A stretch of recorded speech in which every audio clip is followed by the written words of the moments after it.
Young people like to think about ways to change the world, right? And that's actually a positive part of their development. It's a stage that the developmental psychologist Jean Piaget called the messianic stage, and he associated that with late adolescence. While young people want to change the world, the problem is that that's been harnessed into attempts to change other people. But that isn't what you should do. If you want to change the world, you should change yourself. In the sense that Alexander Solzhenitsyn said when he analyzed the Soviet Union, he said, don't be thinking that the line that divides good from evil runs down political spectrum or countries or something like that. It runs down, right down the middle of your soul. And if you want to sort out the world, then what you do is you sort yourself out. It's a serious business. They say it's more difficult to rule yourself than to rule a city, because you're complicated and there are horrible monsters inside of you that need to be tamed and to be brought into alignment and submission so that you can be a powerful and useful person. And instead of rushing out there to change the world by changing other bad people, that they should look inward and sort themselves out properly. And if you have a memory that's more than 18 months old, approximately, and when you pull that memory up to mind, if you still have an emotional reaction, that means you haven't fully articulated the memory. You haven't analyzed it causally. You haven't freed yourself from its grasp, and you're carrying it like a weight. And your brain responds to that. Like the more weight you're carrying like that, more baggage, let's say, the more of the stress hormone cortisol your brain produces. And cortisol makes you old. Divide your life up into 6 epochs. And then divide each of those, that might be, say, birth to kindergarten, and then maybe elementary school, and then maybe junior high school, however you want to do it. And then to write about the emotionally significant events in each of those epochs, and then to describe their effects on you, and then to analyze how you did in those situations, what you might have done differently, what you might do differently in the future, to straighten out your past.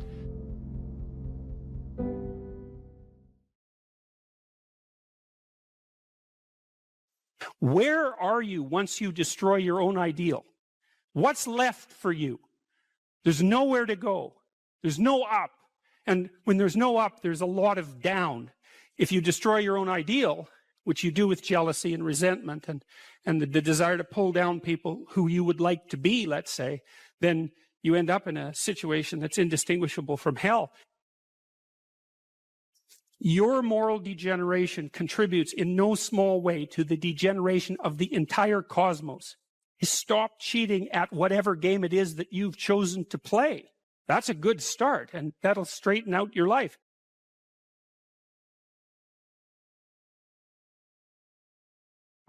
If you're suffering, you are obligated, in a sense, to hold on to whatever rope someone throws you. Life can be meaningful enough to justify its suffering. You can tyrannize yourself into doing things, but I wouldn't recommend it. What I would recommend instead is that you ask yourself what you're willing to do. It's a really effective technique. It's like a meditative technique. That's when life is worthwhile.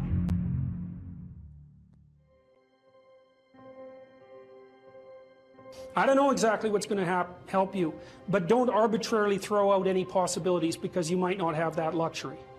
Antidepressants help a lot of people, and there are technical reasons why that's the case. If you're offered a gift by your society and it works, try it. I don't care what your presuppositions are. The time you see people who are suffering with depression, for example, there's a multitude of reasons, but I'll take one common reason. You could think about it as associated with the story of Peter Pan. Peter Pan is someone who won't grow up, right? Now, the problem with Peter Pan is he gets to be king, but it's king of Neverland. Neverland doesn't exist. So being king of nothing isn't that helpful. Well, one of the things that you often see with people who suffer from depression, and I'm not making a blanket statement about the cause of depression because there's lots of them, is that people who don't have enough order in their life tend to get overwhelmed. So, for example, if someone comes into me to see me and they say they're depressed, I always ask them a very standard set of questions. Do you have a job? If you don't have a job, you're really in trouble in our society. First of all, your biological rhythms tend to go off the rails right away because there's no reason to go to bed at any particular time and there's no reason to get up. And for many people, if they don't get up at the same time, they foul up the functioning of their circadian rhythms, and that's enough to make them depressed right off the bat, especially if they start napping during the afternoon. They also don't have a purpose. People aren't good without a purpose. And this isn't This isn't hypothesizing. We absolutely understand the circuitry that underlies positive emotion. When you're attending to something you're interested in and you're engaged in it, that's when you're alive. That's when life is worthwhile. It's so worthwhile that in those moments you don't even ask the question about it. The question itself goes away, because the meaning that you're united with is so powerful that it can push back the adversity that would otherwise characterize life. Nietzsche said, the person who has a why can bear any how. We know how it works. Almost all the positive emotion that any of you are likely to experience in your life will not be a consequence of attaining things. It will be a consequence of seeing that things are working as you proceed towards a goal you value. That's completely different, and you need to know this because people are often stunned. For example, they finish their PhD thesis and their presupposition is that they're going to be elated for a month, and often instead they're actually depressed, and they think, oh, what the hell, I've been working on this for 7 years and I handed it in, and what do I do now? And that's what depresses them, right? It's the what do I do now? Well, they're fine if they enjoyed it pursuing the thing. As long as it was working out, they get a lot of enthusiasm and excitement out of that, because that's how our nervous systems work. Most of your positive emotion is goal pursuit emotion. If you take drugs like cocaine or amphetamine, the reason they're enjoyable is because they turn on the systems that help you pursue goals. That's why people like them. So if you don't have a job, you got no structure, that's not good. Plus, you tend not to have a point. So you're overwhelmed by chaotic lack of structure and you don't have any positive emotion.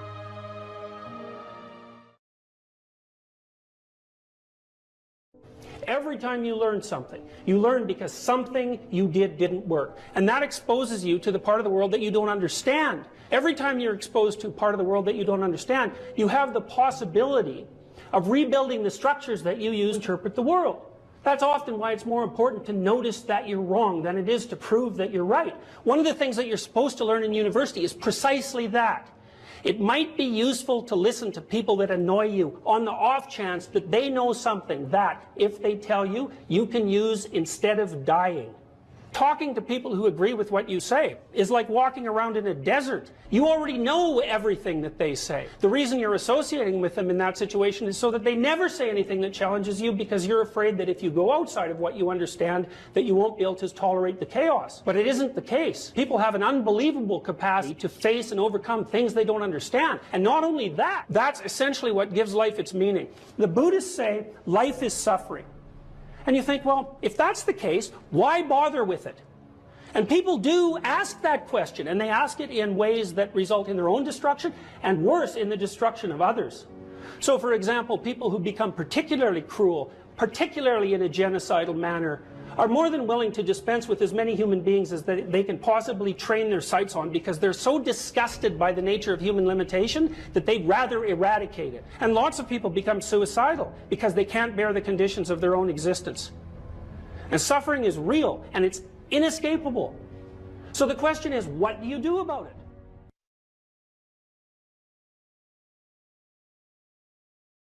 Well, I don't know what to do. It's like, that's okay. Nobody does. Go do something. Do the best thing that you can think of. Put the best plan you have into practice. It's not going to be perfect, and it will change along the way. But it will change partly because you become disciplined pursuing the path. And as you become disciplined, you become wiser. And as you become wiser, you become able to formulate better and better plans. So imagine you're dealing with someone who's hoarding. Now, people who are hoarding are often older or neurologically damaged, or they have obsessive compulsive disorder. But then you walk into their house and there's like 10,000 things in their house. There's maybe 100 boxes, and you open up a box, and in the box there's some pens and some old passports and some checks and their collection of silver dollars and some hypodermic needles and some dust and, you know, a dead mouse, and there's boxes and boxes and boxes like that in the house. It's absolute chaos in there. Absolute chaos, not order, chaos. And then you think, is that their house, or is that their being? Is that their mind? And the answer is, there's no difference. There's no difference. So, you know, I could say, well, if you want to organize your psyche, you could start by organizing your room. If that would be easier, because maybe you're a more concrete person and you need something concrete to do. So you go clean up under your bed and you make your bed and you organize the papers on your desk, and you think, well, just exactly what are you organizing? Are you organizing the objective world, or are you objecting your field, or are you organizing your field of being, like your field of total experience? And Jung believed that, and I think there's a Buddhist doctrine that's sort of nested in there, that at the highest level of psychological integration, there's no difference between you and what you experience. Now you think, well, I can't control everything I experience, but that's no objection, because you can't control yourself anyway. So the mere fact that you can't extend control over everything you experience is no argument against the idea that you should still treat that as an extension of yourself. So you could say, well, let's say you have a long-standing feud with your brother. Well, is that a psychological problem? Is that him? Is it a problem in the objective world, or is it a problem in your field of being? And it's very useful to think that way, because you might ask, what could you do to improve yourself? Well, let's step one step backwards. The first question might be, why should you even bother improving yourself? And I think the answer to that is something like, so you don't suffer any more stupidly than you have to. And maybe so others don't have to either. It's something like that. You know, like there's a real injunction at the bottom of it. It's not some casual self-help doctrine. It's that if you don't organize yourself properly, you'll pay for it, and in a big way, and so will the people around you. Now, and you could say, well, I don't care about that, but that's actually not true. You actually do care about that, because if you're in pain, you will care about it. And so you do care about it, even if it's just that negative way, you know. It's very rare that you can find someone who's in excruciating pain who would ever say, well, it would be no better if I was out of this.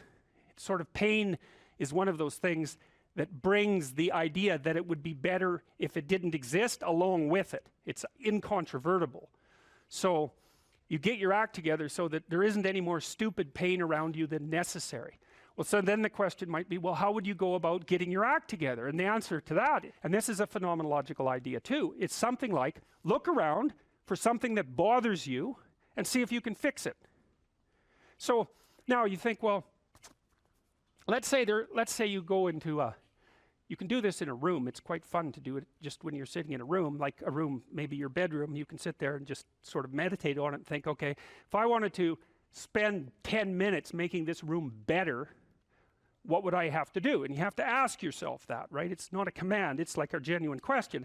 And things will pop out in the room that you know, like there's a stack of papers over there that's kind of bugging you, and you know that maybe little order there would be a good thing, and you know, there's some rubbish behind your computer monitor that you haven't attended to for like 6 months, and the room would be slightly better if it was a little less dusty and the cables weren't all tangled up the same way. And like if you allow yourself just to consider the expanse in which you exist at that moment, there'll be all sorts of things that'll pop out in it that you could just fix.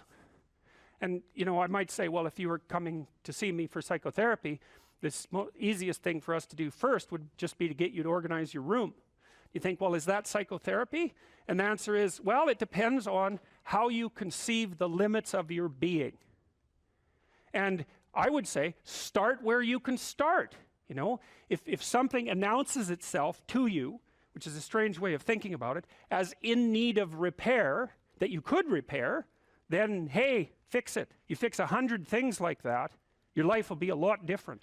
You know, I often tell people too, fix the things you repeat every day, because people tend to think of those as trivial, right? You get up, you brush your teeth, you have your breakfast, you know, you have your routines that you go through every day. Well, those probably constitute 50% of your life. And people think, well, they're mundane, I don't need to pay attention to them. It's like, no, that's exactly wrong. The things you do every day, those are the most important things you do. Hands down. All you have to do is do the arithmetic.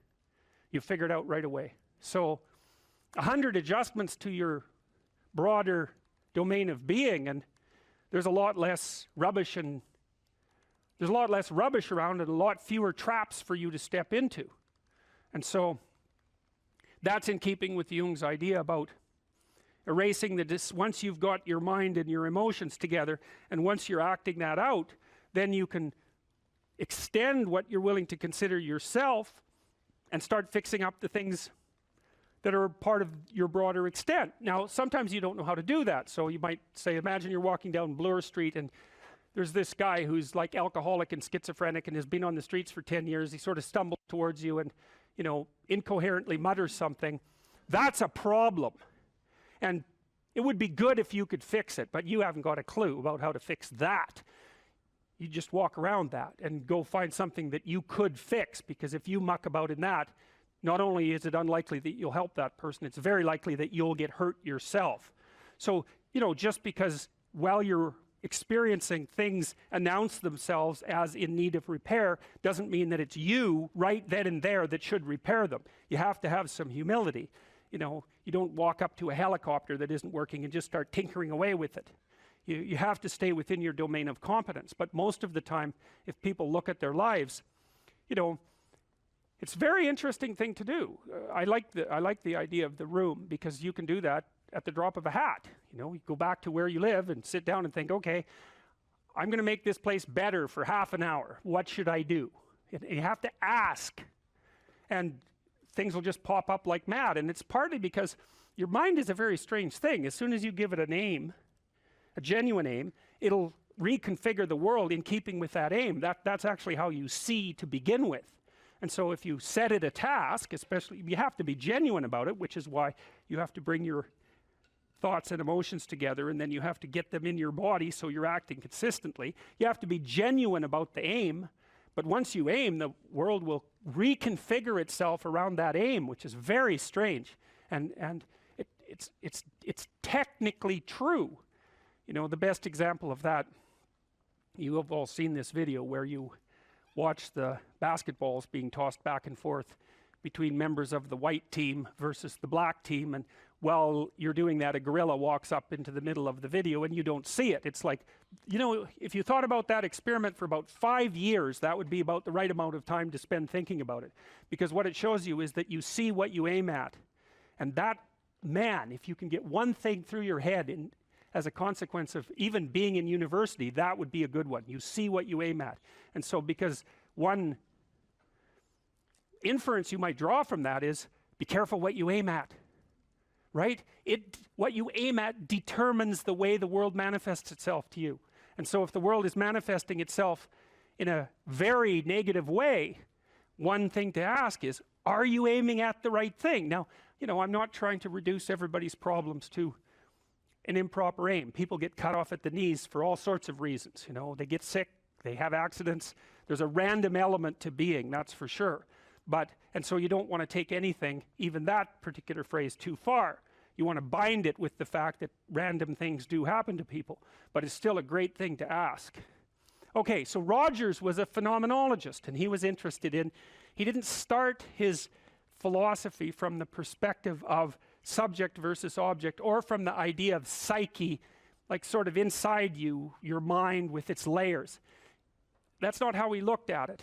And so let's go through, well, I'll introduce you to Rogers. I think and then we'll talk about it more next time. I'm going to start, though, with something that I learned from him that I think was of crucial importance. And so we'll set the stage for the further discussion with this. And I'm going to read it to you. Assuming a minimal mutual willingness to be in contact and to receive communications, we may say that the greater the communicated congruence of experience, awareness, and behavior on the part of one individual, the more the ensuing relationship will involve a tendency towards reciprocal communication with the same qualities, mutually accurate understanding of the communications, improved psychological adjustment and functioning in both parties, and mutual satisfaction in the relationship. It's quite a mouthful. What does it mean? Assuming a minimal mutual willingness to be in contact and to receive communications. Okay, we're having a conversation. I'm deciding I'm going to listen to you, right? That's different than how people generally communicate, because usually when they communicate, they're doing something like, okay, we're going to have a conversation and I'm going to tell you why I'm right and I'll win if you agree. Or maybe you're having a conversation where, I don't know what you're trying to do. Maybe you're trying to impress the person you're talking to. So you're not listening to them at all. You're just thinking about what you're going to say next. Okay, so that's not this. This is, you might have something to tell me. And so I'm going to listen on the off chance that you'll tell me something that would really be useful for me to know. And so you could think about it as an extension of the Piagetian Piaget talked about the fundamentally important element of knowledge being to describe how knowledge is sought, the process by which knowledge is generated. Well, if you agree with me and I find that out, I know nothing more than I knew before. I just know what I knew before. And maybe I'm happy about that because, it didn't get challenged. But I'm no smarter than I was before. But maybe you're different than me, and so while I'm listening to you, you'll tell me something I don't like. Maybe it's something I find contemptible or difficult, whatever. Maybe you'll tell me something I don't know, and then I won't be quite as stupid. And then maybe I won't run painfully into quite as many things. And that's a really useful thing to know, especially if you live with someone and you're trying to make long-term peace with them, is they're not the same as you. And their way they look at the world and the facts that they pull out of the world aren't the same as your facts. And even though you're going to be overwhelmed with the proclivity to demonstrate that you're right, it is the case that 2 brains are better than 1. And so maybe 9 of the 10 things they tell you are dispensable, or maybe even 49 out of 50, but one thing, all you need to get out of the damn conversation is one thing you don't know. And one of the things that's very cool about a good psychotherapeutic session is that the whole conversation is like that. All you're doing is trying to express the truth of the situation as clearly as possible. That's it. And so now Roger's proposition, and I'll tell you why he derived it, was that if you have a conversation like that with someone, it will make both of you better. It'll make both of you psychologically healthier. So there's an implicit presupposition that the exchange of truth is curative. Well, that's a very cool idea. I mean, it's a very deep idea. I think it's the most profound idea. It's the idea upon which Western civilization, although not only Western civilization, is actually predicated. The idea that truth produces health. But for Rogers, that was the entire purpose of the Psychotherapeutic Alliance. You come to see me because you want to be better. You don't even know what that means necessarily, neither do I. We're going to figure that out together. But you come and you say, look, things are not acceptable to me, and maybe there's something I could do about that. So that's the minimal precondition to engage in therapy. Something's wrong, you're willing to talk about it truthfully, and you want it to be better. Without that, the therapeutic relationship does not get off the ground. And so then you might ask, well, what relationships are therapeutic? And the answer to that would be, if you have a real relationship, it's therapeutic. If it isn't, what you have is not a relationship. God only knows what you have. You're a slave, they're a tyrant, you're both butting heads with one another. It's a primate dominance hierarchy dispute. Oh, I don't know, you're like 2 cats in a barrel, or 2 people with their hands around each other's throats. But what you have is not a relationship. So, all right. We may say that the greater the communicated congruence of experience, awareness, and behavior on the part of one individual, that's a reference to the same idea that I was describing with regards to Jung. So let's say you come and talk to me and you want things to go well. Well, I'm going to have to more or less be one thing, because if I'm all over the place, you can't trust any continuity in what I say. There's no reason for you to believe that I'm capable of actually telling you, I'm capable of expressing anything that's true. So the truth is something that emerges as a consequence of getting yourself lined up and beating all the, what would you call, all the impurities out of your soul. This old client of mine, he was about 85 when he came to see me, and he was a financier and a kind of a mathematical genius. He made these little pendants out of a mathematical symbol for the most beautiful mathematical equation that was ever written. He made them out of gold, and he would hand those out. And he had studied psychology as a young man, and he introduced me to this concept that I didn't know about, called the Pareto distribution, which, see, I'd been taught as a psychologist that most human characteristics were normally distributed, right? So most people were average and some people were extreme. That's a Pareto, or a normal distribution. Intelligence is like that, and height, there's more people of average height than very tall or very short, and weight is like that, and lots of things are normally distributed, and psychologists tend to assume that everything is, but it isn't. Creative products are distributed in a Pareto distribution, and that's a whole different thing, and it's really important to know this. It's another fundamental fact the knowledge of which can sort of transform the way you conceptualize, let's say, the political landscape. So here's an example of the Pareto distribution. You know, there's a rule of thumb that if you run a company that 20% of your employees do 80% of the work, or that 20% of your customers are responsible for 80% of your sales, or that 20% of them are responsible for 80% of the customer service calls. Same thing. But that's not exactly the rule. The rule is worse than that. The rule is, in a given domain, the square root of the number of people operating in that domain do half the productive work. So you think, well, you have 10 employees, 3 of them do half the work. It's like, yeah, okay. What if you have 100 employees? Then 10 of them do half the work. What if you have 1,000 employees? Well, then it's 30. And if it's 10,000 employees, then it's 100. And this actually turns out to be a rather ironclad rule. It applies across very, very many situations. It applies, for example, to the mass of stars and the size of cities. So you can see how universal it is as a law. And it's something like those that have more get more, and those that have less get less. That's the Matthew principle, right?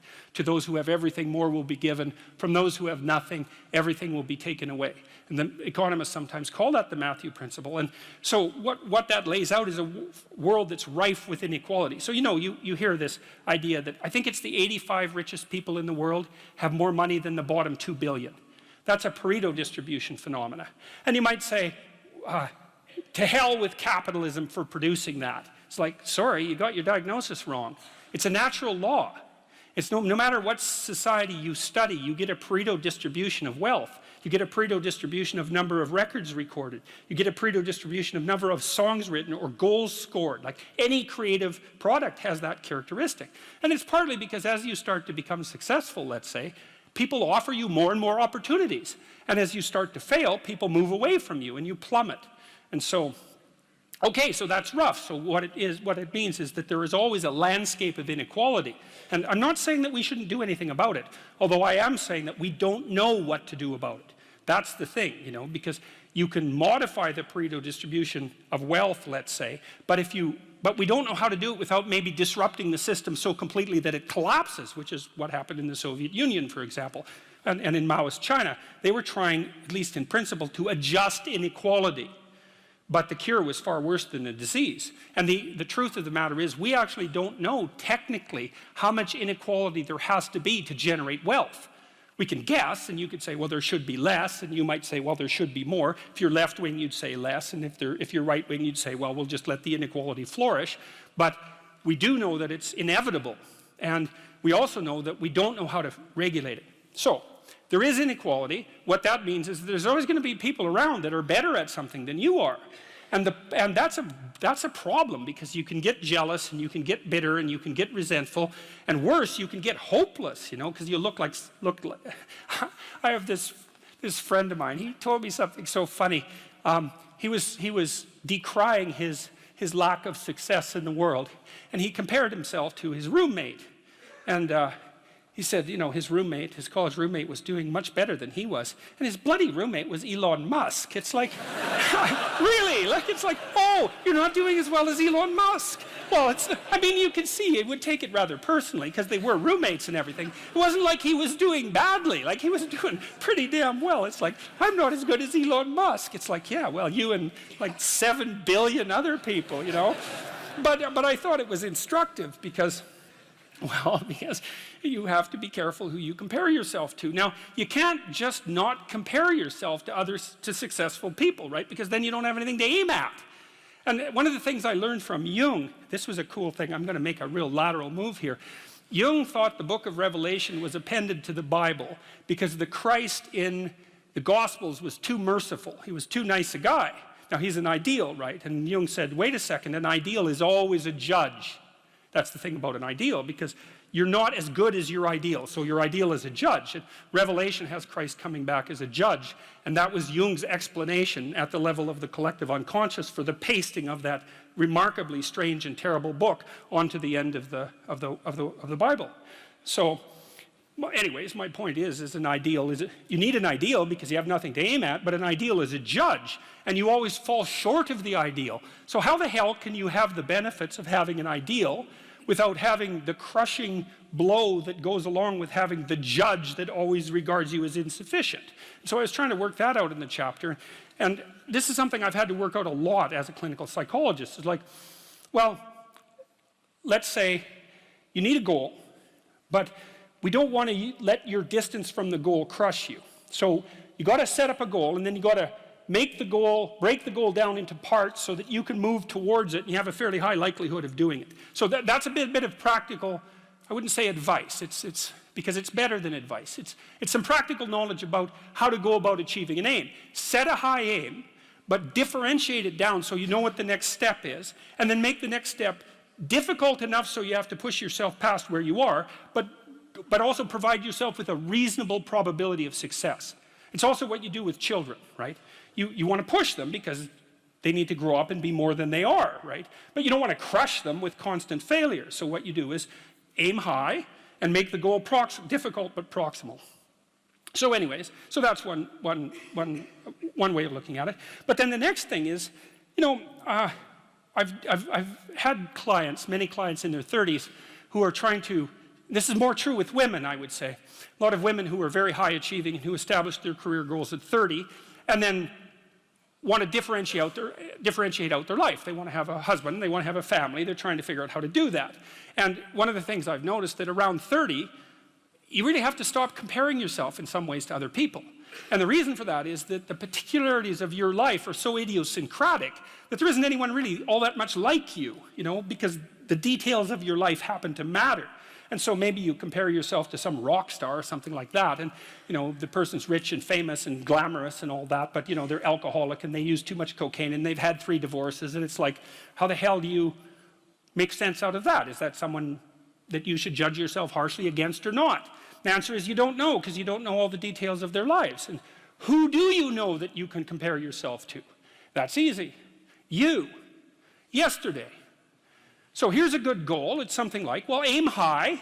And I really mean that. It's like, and we'll talk about that a little bit too. Aim high, but use as your control yourself. It's like, so your goal is to make today some tiny increment better than yesterday. And you can use better, you can define better yourself. This doesn't have to be some imposition of external morality. You know where you're weak and insufficient, where you could improve. You think, okay, well, this is what I'm like yesterday. If I did this little thing, things would be just an increment better. And, well, that's a great thing, because you get the ball rolling, and incremental improvement is unstoppable. You can actually implement it, and it starts to generate Pareto distribution-like consequences. It starts to compound. And I've seen that happen in people's lives over and over. Well, people write me all the time and tell me that they're doing that, but I've seen that happen in people's lives continually. They make a goal that, the goal should be, how could I conceive of my life so that if I had that life, it would clearly be worth living, so I wouldn't have to be bitter, resentful, deceitful, arrogant, and vengeful. Like, that's sort of the bottom line, right? Because that's what endless failure does to you. It's not good. And that's what life without purpose and a goal does to you as well, because life is very hard. So you think, okay, well, I need to adopt a mode of being that would justify my suffering. And you can ask yourself that question. What would make this worthwhile? I quote Nietzsche, I think, in that chapter. He said, "He who has a why can bear almost any how." That's a lovely line, man. I mean, it's a lovely line. And it's really worth thinking about. So you think, well, how do I manage all this misery and suffering and futility? It's like, well, I need to figure out what I would have to do in order to make that clearly worthwhile. And so then you have your goal, and then you think, well, I need to move towards that incrementally, because I'm kind of useless and can only do so much, and maybe not even that. But all I have to do is be a little bit better than my miserable self yesterday. And that'll propel you forward very rapidly. And you can succeed at it, which is also really lovely, because why not set yourself up for success, you know, because otherwise you'll droop around like a number 10 lobster, and, you know, that's just not good. You get all pinchy when that happens, and it's not a good thing.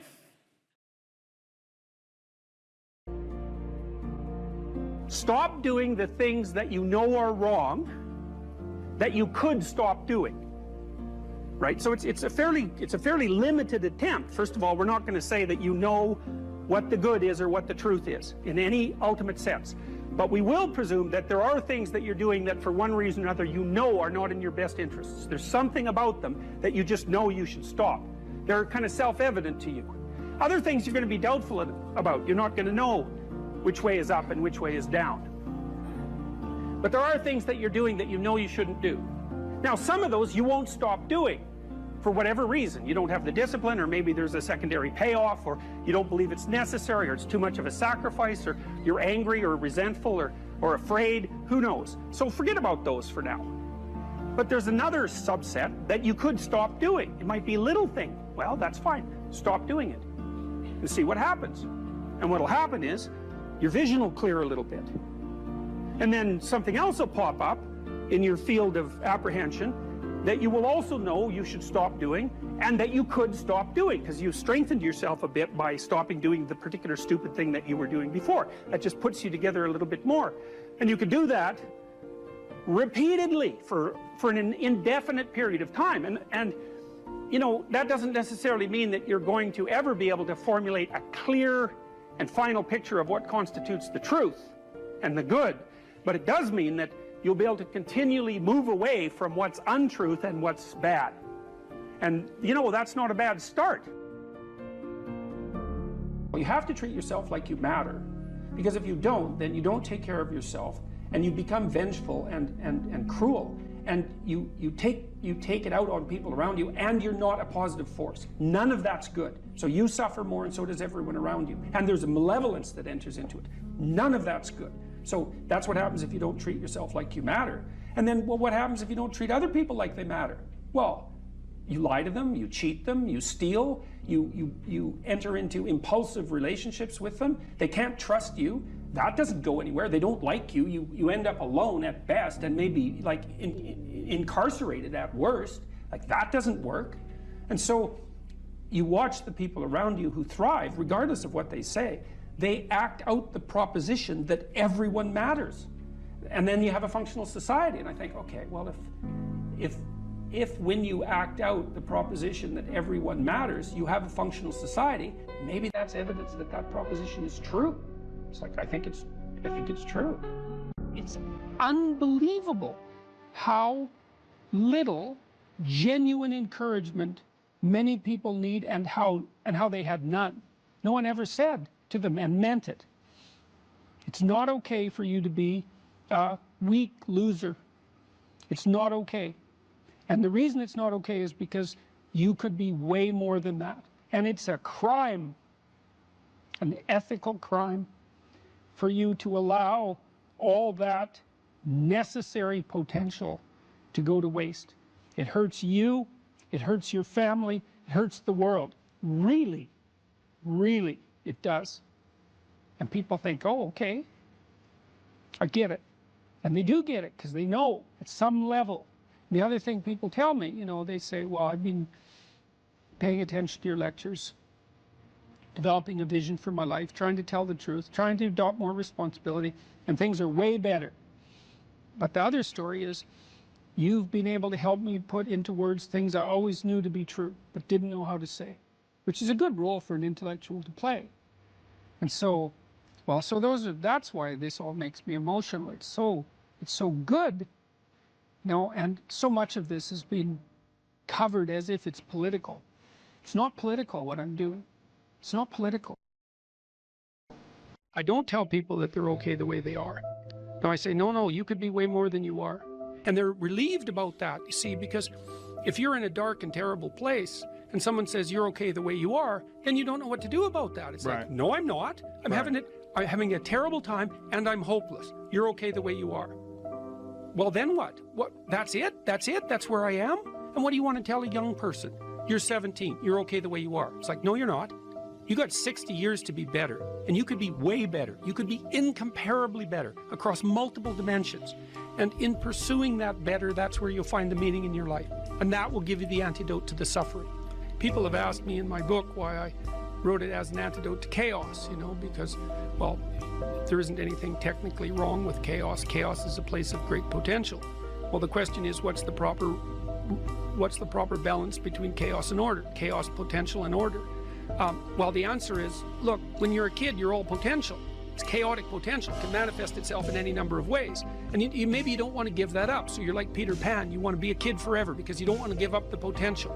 And you look out in the world and all you see are Captain Hooks, you know, who've lost a hand, who are chased by death because that's the clock in the crocodile. It's already got a taste of him. He's terrified by death and he's a tyrant. Well, I don't want to grow up to be that. So I won't be disciplined at all. Well, that's no good because the way the potential transforms itself into actuality is through discipline. And so then you, as you said, this is the trick though. You have to pick a path of discipline. What path of discipline you have to pick is a different issue. So there could be a rule. The rule might not be follow this rule. The rule might be you have to follow some rules. So it's a meta rule. And the meta rule is you have to discipline yourself. And the issue is, well, how? That's not really the relevant question. You can pick a disciplinary path. That's why I often tell my clients, especially young people, they say, well, I don't know what to do. It's like, that's okay. Nobody does. Go do something. Do the best thing that you can think of. Put the best plan you have into practice. It's not going to be perfect and it will change along the way, but it will change partly because you become disciplined pursuing the path. And as you become disciplined, you become wiser. And as you become wiser, you become able to formulate better and better plans. So you can start vaguely and confused and develop a plan that's not so great, and you start to implement it, and then you accrue incremental wisdom as you implement your flawed plan, and that enables you to fix the plan. And so that's part of that process of incremental self-improvement as well. You don't want someone else's fate. Man, your fate's enough, and your adventure's enough. It's plenty. It's more than you can ever fully realize. And so that's also part of the reason that we all believe that the individual has some intrinsic dignity. It's don't be so sure that your position and your room is so damn trivial. It might be your attitude towards it that's trivial. And if you're in dire straits and dire circumstances, just look at how much opportunity you have to make things better. Compare yourself to who you were yesterday and not to who someone else is today.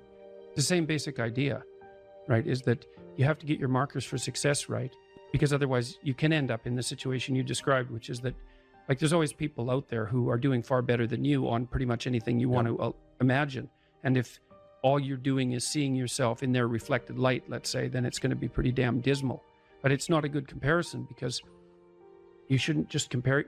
Well, first of all, there's danger in just comparing yourself to others, period, because they're not you, and God only knows what struggles they had to undertake to get to where they were, or what burdens they're currently carrying that you're not aware of. You just don't know any of that. But you can certainly contrast yourself with yourself, and that's a lot better. It is the only way. Well, it's also the only way of really measuring anything approximating proper improvement. You can actually tell when you're a little better than you were yesterday. Right. So, and you can actually do that. That's another thing that's so interesting about it, is that you can actually make yourself a little better in some way, pretty much. Well, I don't know if it's at every moment, but you can certainly do it every day. It's funny. I mean, you know, obviously, if you have a problem and you think about it, you can think up a solution. And it's not obvious how you do that. You know, I mean, it's not like you know how you're manipulating your neurons or something. Mm-hmm. It happens of its own accord in some sense, like you can participate in it, I guess, and you can interfere with it, and it seems to take a certain amount of willpower, but it still all happens mysteriously behind the scenes.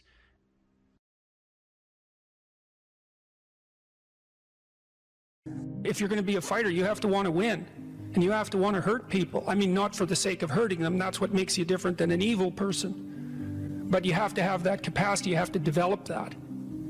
And, you know, that's the step on the way to enlightenment, weirdly enough, because that isn't what people think. People have been fed this diet of pablum, rights and impulsive freedom, for so long. There's just an absolute starvation for the other side of the story. There are no rights, technically speaking, without responsibilities. And all we've had for 60 years is a dialogue about rights. Well, that leaves a hole on the other side of the story. And it's a hole that's in people's hearts, essentially. Because responsibility, well, perhaps that's not more important than rights. Like I said, they're part and parcel of the same formula. But it's in responsibility that most people find the meaning that sustains them through life. It's not in happiness. It's not in impulsive pleasure. Those things blow away at the first ill wind. But to adopt the responsibility for your own well-being and to try to put your family together and to try to serve your community and to try to seek for eternal truths and to live them. That's the sort of thing that can ground you in your life enough so that you can withstand the difficulty of life. And when you tell people that, especially when you include yourself in the audience, let's say, and you're not finger waving from above, then everyone knows that it's true. There's been this attempt to identify masculine competence and power, let's say, but mostly competence with tyranny, and that's very, very hard on young men. It's also hard on young women, for that matter, but it's very helpful for people to hear that they should make themselves competent and dangerous and take their proper place in the world, because it's the alternative to being weak. And weak is not good. The people who shoot up the high schools, they're weak. They're weak. And life is a very difficult process, and you're not prepared for it unless you have the capacity to be dangerous. That doesn't mean that you should be cruel. It doesn't mean any of that. There's a statement in the New Testament, the meek shall inherit the earth. But the meek isn't well translated. It means something more like, those who have swords and know how to use them but keep them sheathed will inherit the world. That's a way better way of thinking about it. You have to be powerful and formidable and then peaceful, in that order, right? And that's not the same as being naive and weak and harmless, which is what young men are being encouraged to be. It's like, that's a very bad idea. It's a very bad idea, because naive, weak, and harmless means that you can't withstand the tragedies of life. You can't bear any responsibility. You'll end up bitter. And when you get bitter, then you get dangerous. You don't treat adult men as if they're infants.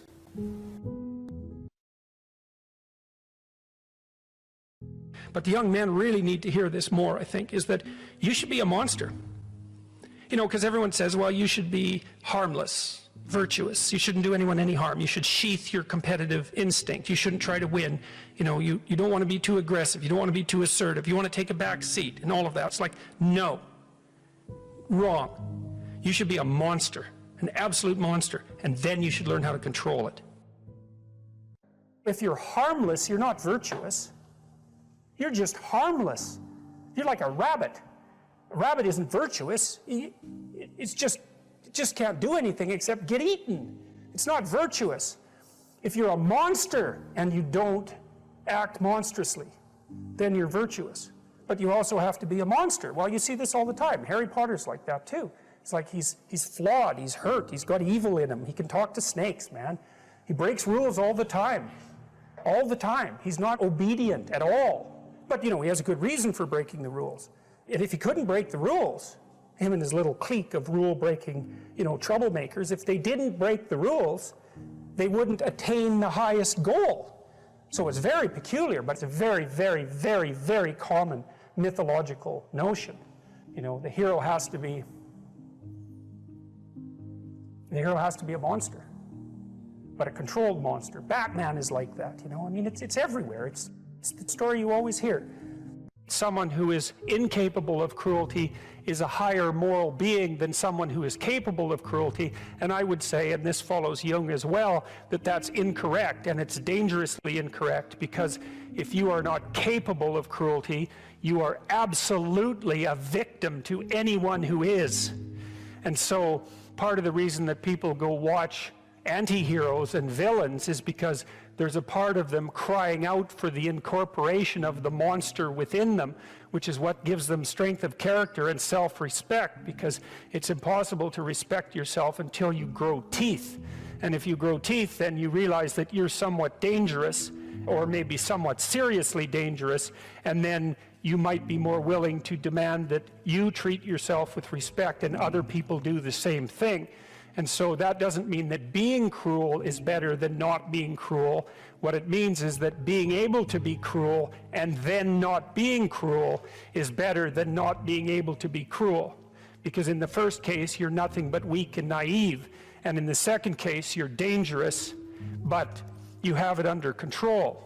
And you know, a lot of martial arts concentrate on exactly that as part of their philosophy of training. It's like, we're not training you to fight. We're training you to be peaceful and awake and avoid fights.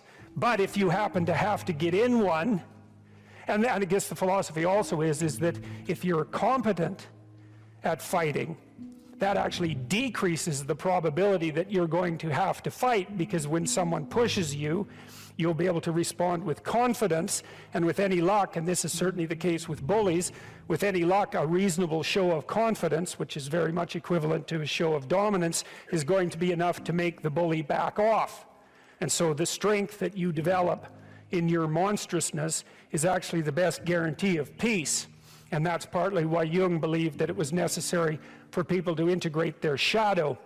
And he said that was a terrible thing for people to attempt, because the human shadow, which is all those things about yourself that you don't want to realize, reaches all the way to hell. And what he meant by that was, it's through an analysis of your own shadow that you can come to understand why other people are capable, and you as well, of the sorts of terrible atrocities that characterized, let's say, the 20th century.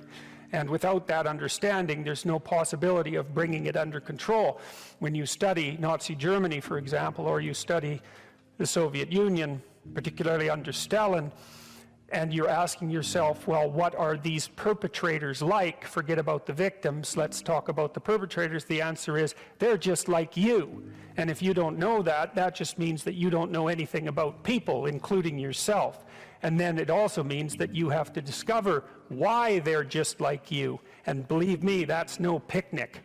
So that's enough to traumatize people, and that's partly why they don't do it. And it's also partly why the path to enlightenment and wisdom is seldom trod upon, because if it was all a matter of following your bliss and doing what made you happy, then everyone in the world would be a paragon of wisdom. But it's not that at all.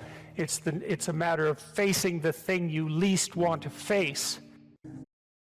If you're going to be a fighter, you have to want to win.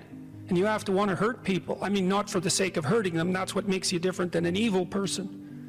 But you have to have that capacity. You have to develop that. And, you know, that's the step on the way to enlightenment, weirdly enough, because that isn't what people think. People have been fed this diet of pablum, rights and impulsive freedom, for so long. There's just an absolute starvation for the other side of the story. There are no rights, technically speaking, without responsibilities. And all we've had for 60 years is a dialogue about rights. Well, that leaves a hole on the other side of the story. And it's a hole that's in people's hearts, essentially.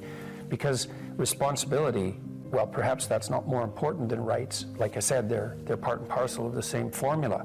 But it's in responsibility that most people find the meaning that sustains them through life. It's not in happiness. It's not in impulsive pleasure. Those things blow away at the first ill wind. But to adopt the responsibility for your own well-being, and to try to put your family together, and to try to serve your community, and to try to seek for eternal truths and to live them, that's the sort of thing that can ground you in your life enough so that you can withstand the difficulty of life. And when you tell people that, especially when you include yourself in the audience, let's say, and you're not finger waving from above, then everyone knows that it's true. There's been this attempt to identify masculine competence and power, let's say, but mostly competence with tyranny, and that's very, very hard on young men. It's also hard on young women, for that matter, but it's very helpful for people to hear that they should make themselves competent and dangerous and take their proper place in the world, because it's the alternative to being weak. And weak is not good. The people who shoot up the high schools, they're weak. They're weak. And life is a very difficult process, and you're not prepared for it unless you have the capacity to be dangerous. That doesn't mean that you should be cruel. It doesn't mean any of that. There's a statement in the New Testament, the meek shall inherit the earth. But the meek isn't well translated. It means something more like, those who have swords and know how to use them but keep them sheathed will inherit the world. That's a way better way of thinking about it. You have to be powerful and formidable and then peaceful, in that order, right? And that's not the same as being naive and weak and harmless, which is what young men are being encouraged to be. It's like, that's a very bad idea. It's a very bad idea, because naive, weak, and harmless means that you can't withstand the tragedies of life. You can't bear any responsibility. You'll end up bitter. And when you get bitter, then you get dangerous. You don't treat adult men as if they're infants. You most want to find will be found where you least want to look. There's this old story that's from King Arthur, and King Arthur has these knights, right? They all sit around a round table, which means they're roughly equal. That's what the round table means. And they're off to find the Holy Grail, and the Holy Grail is the most valuable object That's what it means. So they're off to find the most valuable thing, but they don't know what it is and they don't know where it is. But they know that there's a most valuable thing, so in some sense it's akin to them orienting themselves by the star. And they don't know where to look, and so what they decide is they have the castle and it's the middle of a forest, and so each knight decides to start looking for the Holy Grail by entering the forest at the point that looks darkest to him. And so what's the idea there? Well, imagine there are things that come easy to you and that you're fond of pursuing and that you're happy about pursuing. So you've found those and pursued them and you've mastered them. So you know all that, but then there's another place that you don't want to go. And so you haven't gone there and you haven't mastered it, and you're very small in comparison to it because you haven't mastered it. And so it has this monstrous aspect. If what you're doing isn't working, it's where you haven't gone that you need to go. And so I can give you another example of this. So let's say you're an agreeable person.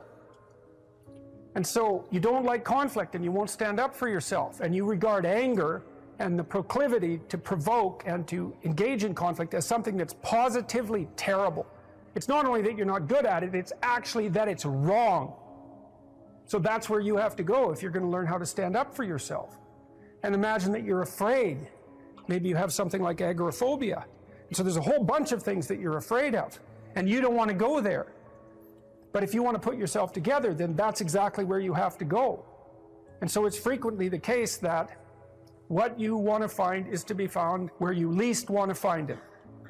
And that idea is echoed in the prominent stories of dragons and gold. It's exactly the same idea. The dragon is this terrible thing. It's this terrible predatory thing that lives forever and is very, very wise. And it lives underground, and it'll kill you. It'll burn you up in a second. But it hoards gold. And so you have to go there into the dragon's lair if you're going to get the gold. And that's a representation of people's paradoxical relationship with reality. It's like you have to go out there and confront it in order to incorporate what it has to offer to you. But the probability that that's going to be intensely dangerous and push you right to the limit, first of all, those are actually the same thing. If it didn't push you to the limit, you wouldn't gain anything valuable from it. So you don't get one without the other. You don't get the gold without the dragon. That's a very strange, very, very strange idea. But it seems to be accurate. So all of that's lurking underneath this, in this imagery of the whale. Now, the whale, you can think of the story of Jonah. What happens with Jonah is that, roughly speaking, he's a prophet, and God tells him that he has to go to this city and straighten it out because it's veered off the path and it's heading towards doom. And Jonah thinks, I'm not going to that city to tell those people anything like that because they're not going to be very happy with me just showing up there and telling them, you know, everything they're doing wrong. And so he hops on a boat and tries to get out of there. And then God conjures up this huge storm and the boat is about to be swamped, and Jonah admits that it's actually his fault because God's upset with him because he got this direct command to go straighten out the city and he ran off. And so they're not happy about this, but they throw Jonah overboard and the sea's calm and great fish comes up, a whale, and swallows him. And then he's down in the fish for 3 days and it throws him up on the dry land, and then he's learned his lesson by that time and he goes off to pursue his proper destiny. So that's echoed in this story as well, that if you don't follow the pathway that you're supposed to follow, the seas will become stormy for you and something will come up and pull you down, and you'll be in a terrible place for some length of time till you learn your lesson. And if you're lucky, you'll get spit back up on shore and then you can go do what you should do. Well, I mean, that's not a lesson that anybody needs to have interpreted. I think everybody understands that. Part of spiritual development is to recognize the satanic tendencies that characterize you and to fully wrestle with them and to integrate them. That's the thing. It's not so much to cast them away, it's to transmute them. You know, and you can see the difference between people who've done that and people who haven't, at least to some degree, because people who haven't integrated the shadow at all are naive. And you can tell that when you look at them, and you can tell that when you talk to them. And because they're naive, they're often resentful as well because they get taken advantage of. And someone who's integrated that more, they're dangerous in the martial arts sort of way, which is they're dangerous, but they don't have to use it because their presence radiates implicit potential for havoc, and that's really necessary. It's one of the things that gives people self-respect. I've dealt with lots of people who have anxiety disorders, and one thing about people who have anxiety disorders is they are not mysterious to me. It's no problem for me to understand why people have anxiety disorders, or why they're depressed, or why they have substance use problems.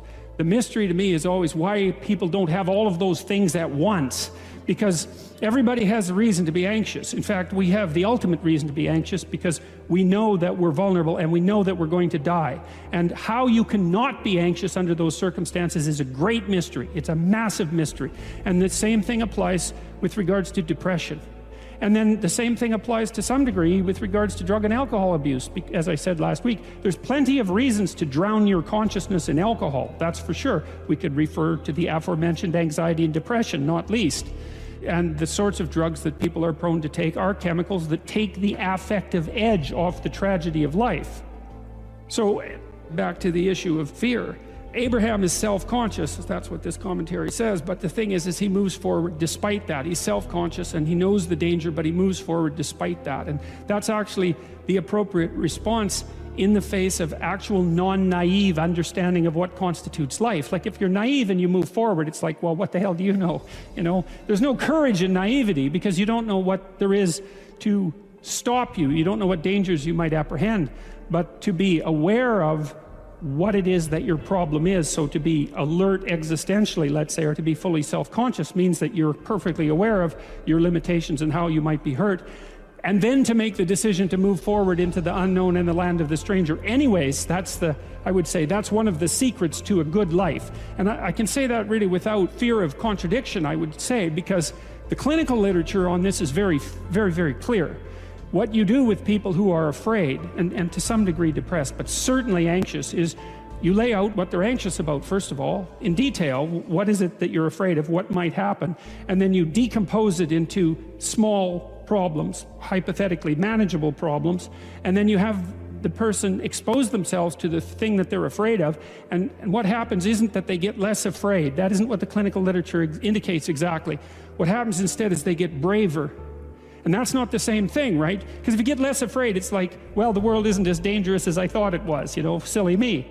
If you get braver, that's not what happens. What happens is, yeah, the damn world's just as dangerous as I thought, or maybe it's even more dangerous than I thought, but it turns out that there's something in me that responds to taking that on as a voluntary challenge and grows and thrives as a consequence. And there's no doubt about this. Even the psychophysiological findings are quite clear. If you impose a stressor on two groups of people, and on one group the stressor is imposed involuntarily, and on the other group the stressor is picked up voluntarily, the people who pick up the stressor voluntarily use a whole different psychophysiological system to deal with it. They use the system that's associated with approach and challenge, and not the system that's associated with defensive aggression and withdrawal. And the system that is associated with challenge is much more associated with positive emotion and much less associated with negative emotion. It's also much less hard on you, because the defensive posturing system, the prey animal system, man, when that thing kicks in, it's all systems are go for you, The pedal's pushed down to the metal and the brakes are on. You're using future resources that you could be storing for future time right now in the present to ready yourself for emergency. So there's nothing simple or trivial at all about the idea of being called to move forthrightly forward into the strange and the unknown. And there's a real adventure that's associated with that, right? So that's an exciting thing, which is part of the reason why people travel. And then also to see yourself as the sort of creature that can do that, is willing to do that on a habitual basis, is also the right kind of tonic for, I hate this word, for your self-esteem. Because the self-esteem has nothing to do with feeling good about yourself. As I already mentioned, there isn't necessarily a reason why a priori you should just feel good about yourself. But if you can view yourself acting in a courageous and forthright manner and encountering the world and trying to improve your lot and taking risks, in a non-naive way, well, then you have something that you can comfort yourself with at night when you're wondering what the whole damn point is of your futile and miserable life. And that's necessary because it's often the case that you wake up at 4 in the morning, or at least sometimes the case that you wake up at 4 in the morning when things haven't been going that well, and wonder just what the hell the point is of your futile and miserable life. You have to have something real to set against that. It can't be just rationalizations about how, you know, you're a valuable person among others, even though that's true. That's not good enough. You need something that's more realistic to set against that. And observing courage in yourself is definitely one of the things that can help you sleep soundly at night when things are destabilized a little bit around you. What's the keys to building confidence so that you're attracting Well, what you want? Look, I read some of your biographical history before we talked today, and you tell a story about being picked last. And then you compensated for that. Yes. Now, Alfred Adler, by the way, the psychoanalyst, the associate of Freud, built his whole theory around compensation of that sort. Inferiority complex plus compensation. But it's adaptive, right? Like, you got picked last, it embarrassed the hell out of you. Yep. So what did? You decided that is not going to be me Never anymore. again. Right. Never again. Okay, Yes. now you did say, you know, that you adopted a maybe too, inflexible model of what it meant to be masculine as a consequence. But when I read that, I thought, yeah, but still, fair enough. It wasn't, the new you that you adopted wasn't optimal in all possible manners, but it was definitely improvement over the previous you. Exactly. I wasn't picked last again, that's for sure. Right. Well, exactly. Okay. So the first thing I would say is that if you feel insecure and less and ashamed and all of that, that you have to take stock. And look, I have an exercise online at selfauthoring.com. There's 3 exercises there. One helps you write about the past, one about the present, and one about the future. The present authoring program helps you assess your faults and your virtues. Okay, well, if you have some faults and you feel insecure and inferior because of that, well, you should. Now, it shouldn't be so much that you're crippled by it and unable to take action. You shouldn't be beating yourself into the ground because you're not everything you could be, because no one is. And if you beat yourself into the ground, then you can't get up and improve.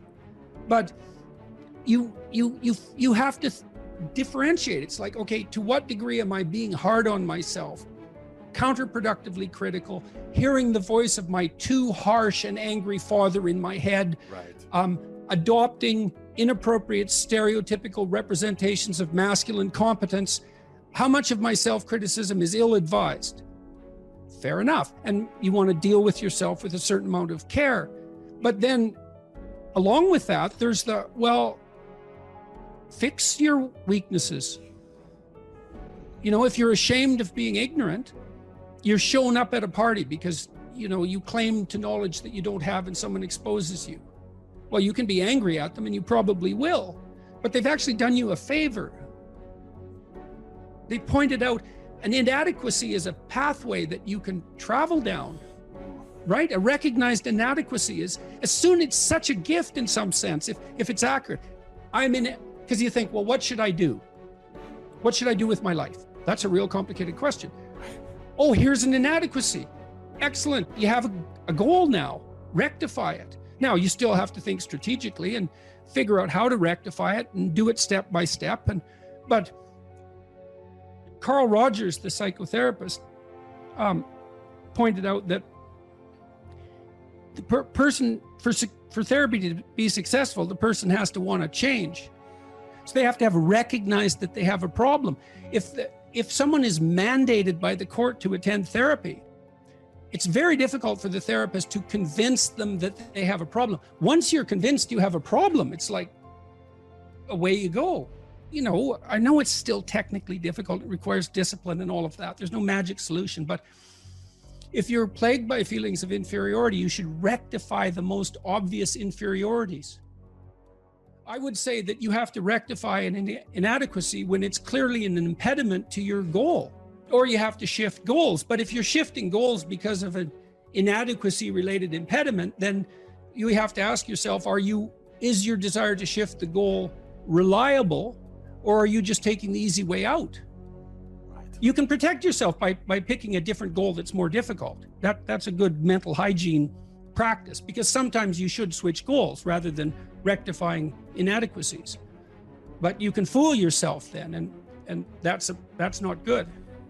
And if someone is goalless, lazy, unmotivated, not sure what they want to do, what would be a few key steps to get started to turn their life around or to find the motivation for something greater than where they're at?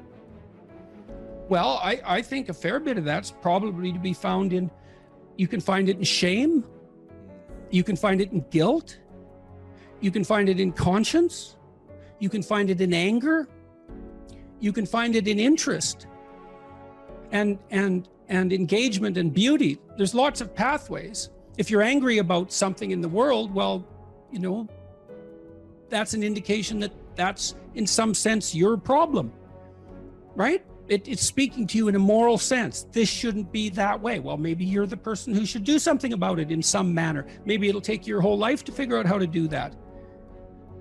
But it's bothering you for a reason.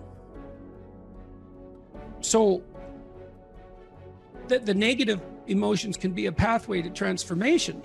I'm not trying to romanticize them. They can crush you completely and leave you with nothing, right? For sure. And they can go badly astray. But shame, that's a good one. What am I ashamed of? Well, can you fix any of that? I'm going to work on these things that I'm ashamed of. And just see, like, does my life improve enough so that I'm not so bitter about it now, or I'm not so hopeless about it now?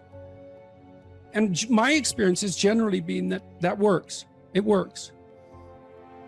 And then some of it's practical knowledge too. It's like you can get a really long way with very small changes, incremental changes, micro habit changes. So aim low. Don't have big goals or big transformations. Well, you can, but the problem with a big goal is that it's daunting enough so that it might paralyze you, and there's a high probability of failure. And so imagine that you're your own child. Okay, now imagine you love this child and you would like him, we'll say him because it's you and I talking, to succeed. Now you have an ideal for this child. You would like him to grow up to be the best he can be, better than you, the best man he can be. That's what you want for your son. If the good part of you is talking, you definitely want him to be better than you are, but you want him to be the best he could be if your vision is unclouded. Okay, but then you offer him a goal. It's like, well, do this. Well, can he do it? Well, if he can do it without a second's thought, there's no challenge in it. There's no developmental impetus. It's not in the zone of proximal development. You want a goal that you can do, but that requires some improvement on your part. Because you want to attain the goal, that's satisfying, but then you want to make yourself into the thing that can attain goals. And so you want to push yourself. You want to push yourself a bit far. Yes. And there's an ample psychological literature that suggests that that's where maximal motivation is to be found. Interesting. So you're pursuing a goal, but you're also pursuing the goal of transforming yourself at the same time. You're doing both of those at the same time. Do you need to know that you're transforming yourself in order to attain the goal? Or do most people just think, I got to take these steps to make it happen, but they don't realize they're becoming better human beings? It depends on what you mean by realize. They have the sense of satisfaction and confidence that would indicate that, although they might not be able to make what that means explicit. But I would say it would be better to make it explicit. It adds one other dimension of possible motivation. I still believe that, genuine accomplishment, but it's ethical. It's always ethical accomplishment. I believe that to be the case. Genuine ethical accomplishment is the best source of security, but it's not unerring. When you mean ethical accomplishment, do you mean doing something good, right? Whether people know about it or not, just good and right for yourself. Is that what I'm hearing you say? Or does someone else need to acknowledge that this was good and right? I think if you've done it for yourself, that's good. But if you do it and other people are in on it and along for the ride, that's also good. And sometimes that's better to bring people along. if it's just a matter of them acknowledging it, well, there's value in that too. I mean, people say, well, you shouldn't care what people think of you. It's like, well, yeah, of course you should. Psychopaths don't care what people think of them. Now, you shouldn't care so much what people think about you that you're willing to lie to maintain whatever it is that you think they value. Like, there are places beyond which that becomes counterproductive, clearly.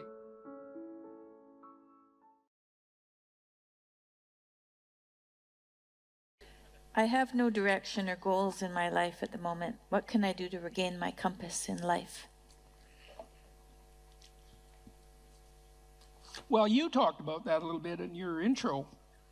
So there's this line in the New Testament, which is kind of mysterious, you might say, but it's really an instruction set. And the line is approximately, knock and the door will open, ask and you will receive, seek and you will find. And you think, well, no way, that can't possibly be true.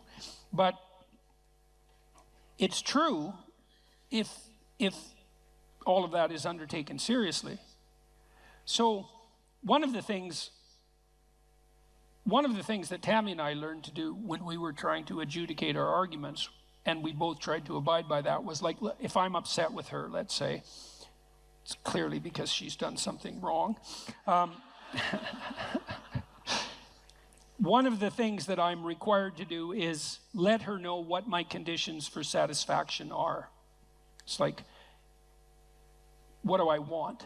And I have to be able to tell her. And I might object, well, if you loved me, dear, you'd know what I want.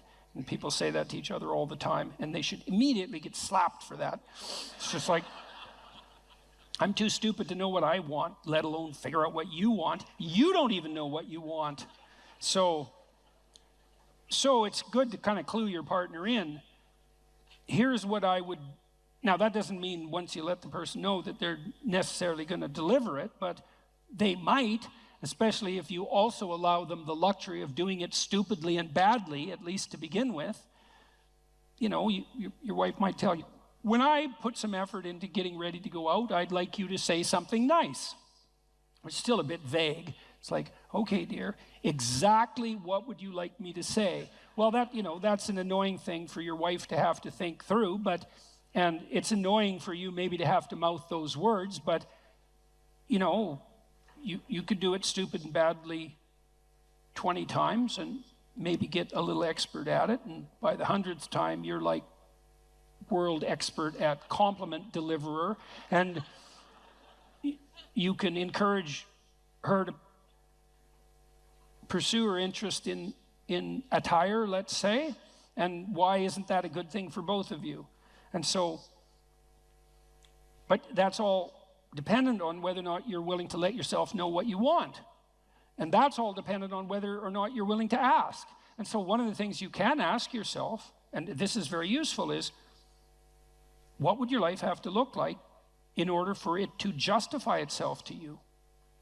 And so why would I put it that way? Well, your life is hard. It's full of suffering. It's full of malevolence, for that matter. It's full of malevolent suffering. That's coming for sure. And that's a heavy burden to bear. And you might say, well, it's so heavy that nothing at all could possibly justify it. And I think that's not a productive attitude. I think if you watch your life, you see that there are things that will grip you that do appear to justify the weight of existence. And I think you can commune with yourself, which is a form of thought. It's a form of meditative prayer, but that's a form of thought. And the thought is, what do I want? If I could have what I wanted and needed, what would that look like? And you might say, well, why would I associate thought with meditative prayer? It's like, well, what the hell do you think you're doing when you're thinking, if it isn't praying? It's the same thing. You first of all, you formulate a question, what do I want? And then you ask it. And you might say, well, who are you asking? Well, you're asking yourself. That would be the classic modern answer. It's like, well, if you're the person with the answer, why did you have to formulate the question? And so what are you doing when you formulate the question? And what you're doing, really what you're doing is you're opening yourself up to revelation. And you might say, revelation from what? And that's a good question, no doubt about it. But in some sense, it's a revelation from the ground of being itself. You know, you ask yourself a question: if I could have what I needed and wanted, what would that look like? You'll get a dream, you'll get a vision, and it comes to you. That's the most accurate way of describing it. It makes itself manifest in the theater of your imagination. And in precise proportion to your willingness to actually formulate the question. It's a rather frightening question, you know, to find out, to allow yourself to ask yourself what it is that you really need and want, because you simultaneously make the conditions for failure clear to yourself. And people like to keep that sort of thing foggy and vague so they don't have to hold themselves accountable. But that's a dreadful mistake. That's why I wrote Rule 3, do not hide unwanted things in the fog. It's like you should sharpen your aim. You should specify your goals. Now, the price that comes along with that is you'll know when you fail. But the advantage is you'll know when you fail. You can learn. Now, more practically, you don't know where you're going or why, the person who asked this question. So let's decompose the problem a little bit. I don't know what to do with my life. Well, that's a pretty vague problem, because your life that's a big, complex, multidimensional thing, and the probability that you're going to be able to formulate an answer to the question, what's the meaning of my life, is pretty much zero. Because, well, what do you want, a one-sentence answer? Like, it's a one-sentence question. You think there's a one-sentence answer? That's not helpful. And so what I often did practically in my clinical practice, and this is useful to know, especially if you're a bit lost, is, well, where do people generally derive their sense of meaning? And it's not that complicated to figure that out. And this is also a conservative perspective in some sense. Well, most people need or want an intimate relationship and some family interaction. Maybe that's children, maybe it's with your parents or your siblings, but zero family interaction is generally not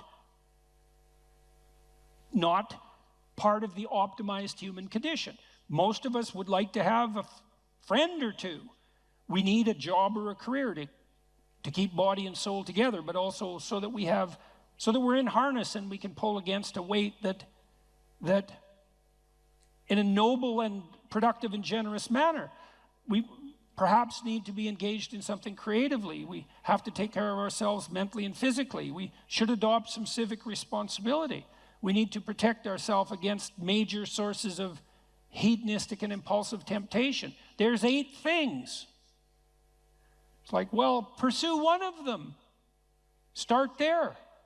You know, when I dealt with my clients who were depressed, unhappy, let's say, the first thing I would do with them is walk them through that analytic process. It's like, do you have anything in place in any of these domains? Sometimes I had people who were doing pretty good in all 8 areas and were still unhappy. Those people were depressed, technically, right? Because their lives were actually in pretty good order, but they were miserable. There was something wrong with them. They were ill in some way that was lowering their mood, destroying their positive emotion. Other people would be batting 0 on all 8 fronts. Like, they weren't depressed, they just had terrible lives. And so, really, and so what I would do with those people is, well, look, like, here's 8 things that aren't in place in your life. It's no bloody wonder you're miserable and everything seems meaningless except for the suffering, because that's a meaning too. It's like, well, why don't we start working incrementally in a few of these areas, and then we can just evaluate and see if that's helpful. And it's almost invariably helpful.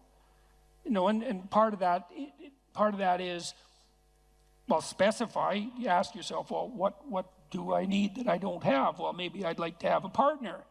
Okay, well, I can't just leap from not having a partner to being happily married in one fell swoop. There's intervening steps. One of the things I used to do with my clients who were lonesome is say, well, look, have you tried online dating? No, I'm too afraid. It's like, well, no wonder you're afraid of it. You have your reasons. But we could start small. It's like, why don't you write out a dating profile. Don't post it. Just go online one of these sites and write out a profile. Who are you? What do you have to offer? And what do you want? Think it through. Write it out. Come up with a coherent story about, a coherent representation about who you are. And then figure out what you want.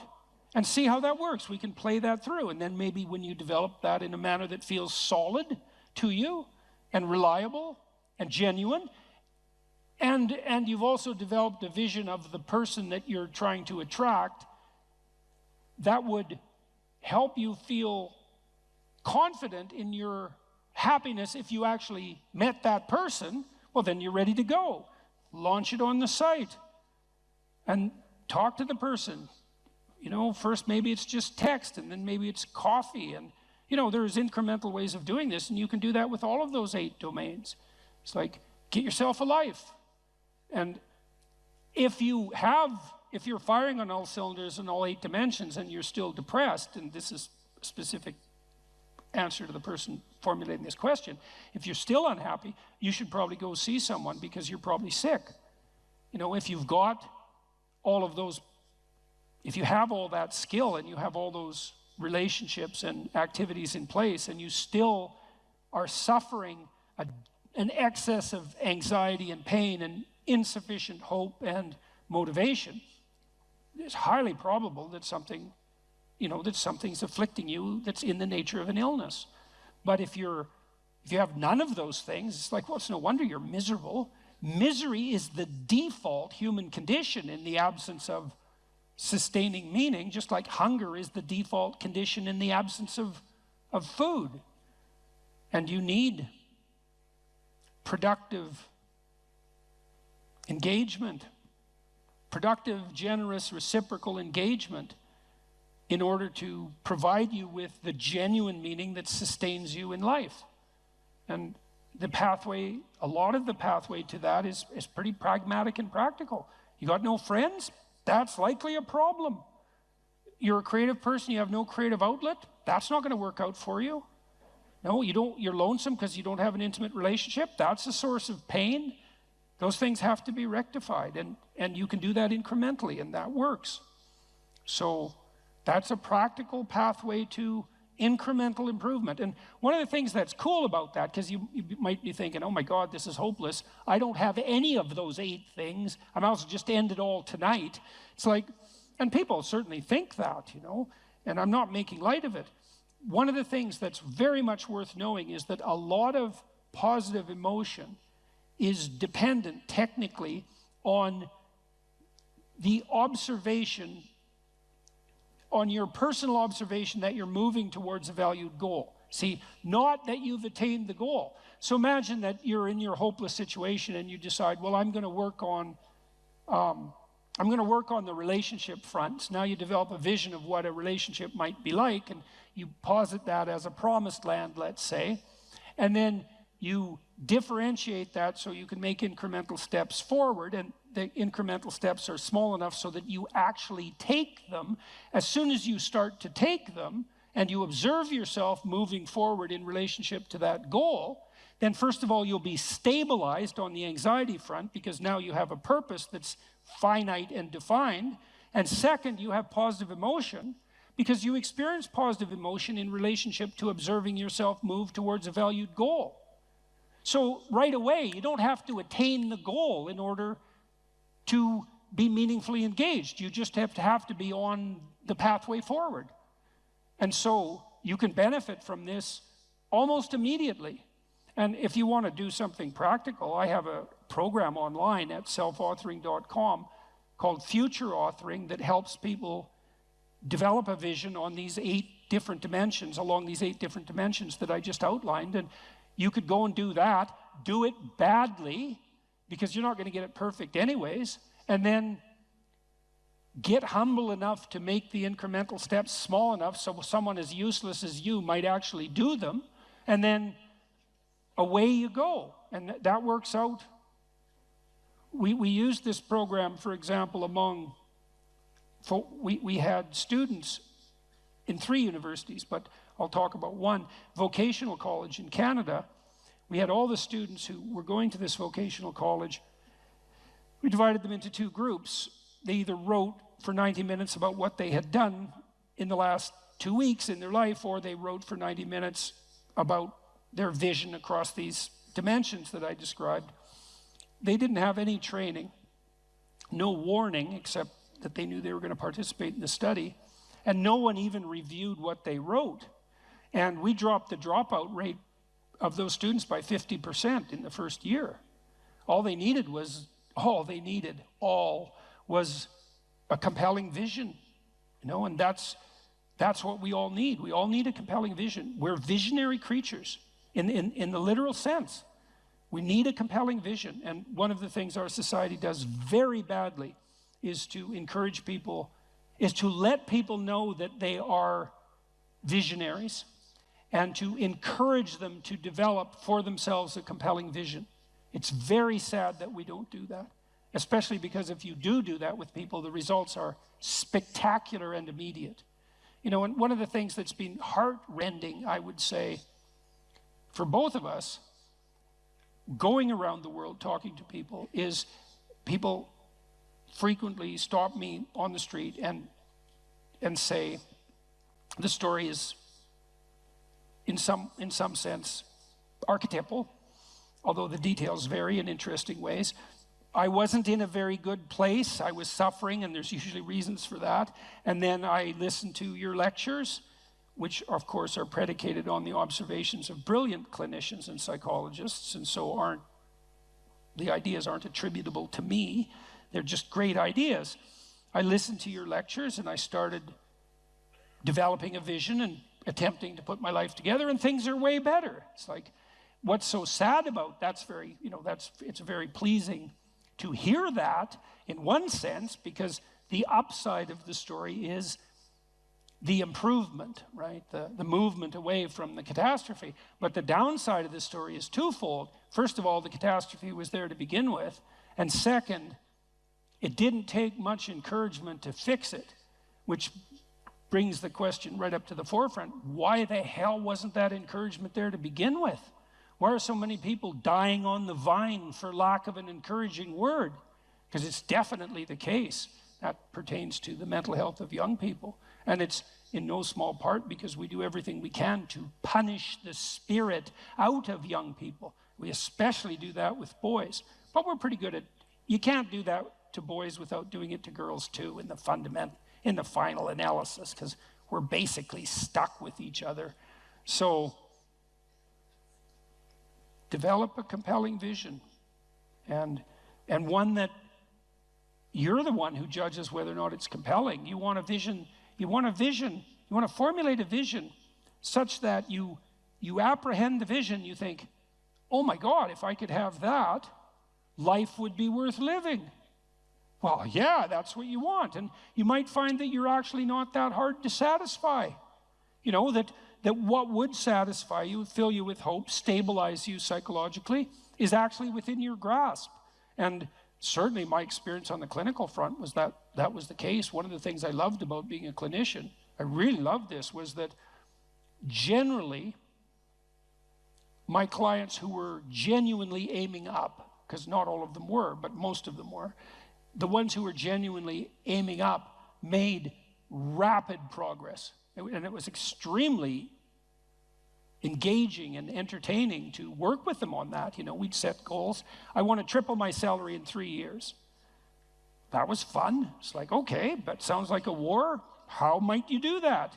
And it was extraordinarily entertaining to plot that out, to strategize about it like it was a full-fledged war, you know, but a war for something positive, and a war that would benefit the person who won and also the people around them. And that's well within your grasp. There's any number of things that are right in front of you that you could radically improve with the right vision, and that would result in radical improvement, and not just for you, but for everybody around you. That's just right there in front of everyone. And it's particularly true if what's around you is pretty dismal, because if what's around you is pretty dismal, there's just no shortage of opportunity for improvement. Might be difficult, but man, there's lots of possibilities sitting there as well. So aim up, get a vision, man, and pursue it. And the more of us that do that, the better things are going to be. And it would be better if they were better than if they were worse. And we're certainly trying to sort that out on the cultural front at the moment. It's like, let's aim up, because down is very deep hole. And maybe we don't want to blunder into that again. Can you get a job or a career? Can you educate yourself? Can you regulate the draw of temptation, drug and alcohol use in particular, sexual temptation as well? Oh, do you do anything that's remotely resembling civic responsibility? Are you a member of a political party? Do you go to church? I don't go to church because, their beliefs don't match mine. It's like, who the hell cares about your beliefs? You're like 16. You don't even have beliefs. And if you think it's like you're right and the Catholic Church is wrong, well, good luck with that attitude. And that isn't to say that the church, for example, or a political party doesn't need repair, because all institutions are always falling apart and corrupt. That's a story as old as time. That's the evil uncle. But good, you have something to do. Go fix it up. Definition of man. What am I, a biologist? But as it happens, I am a biologist, so I guess I don't have that excuse. Productive generosity is good. I once read a good description of Christian charity, and it was productivity plus generosity, which I really liked, because the hyper empathic types only concentrate on the generosity end of that. It's like, I'm generous, yeah, but like, do you have any money? No, I'm generous with other people's money. Yeah, well, you're missing half the equation there. And that's really the distinction between conscientiousness and agreeableness from a personality perspective. Those are two cardinal personality traits. And agreeableness, which is basically an empathy dimension, has no correlation whatsoever with success in enterprise, business, creative domains. In fact, among managers, agreeableness looks like it's slightly negatively correlated with success, because hyper-agreeable managers can't say no. They can't discipline their employees. They can't set limits. And they're susceptible to manipulation. So productive generosity is pretty good.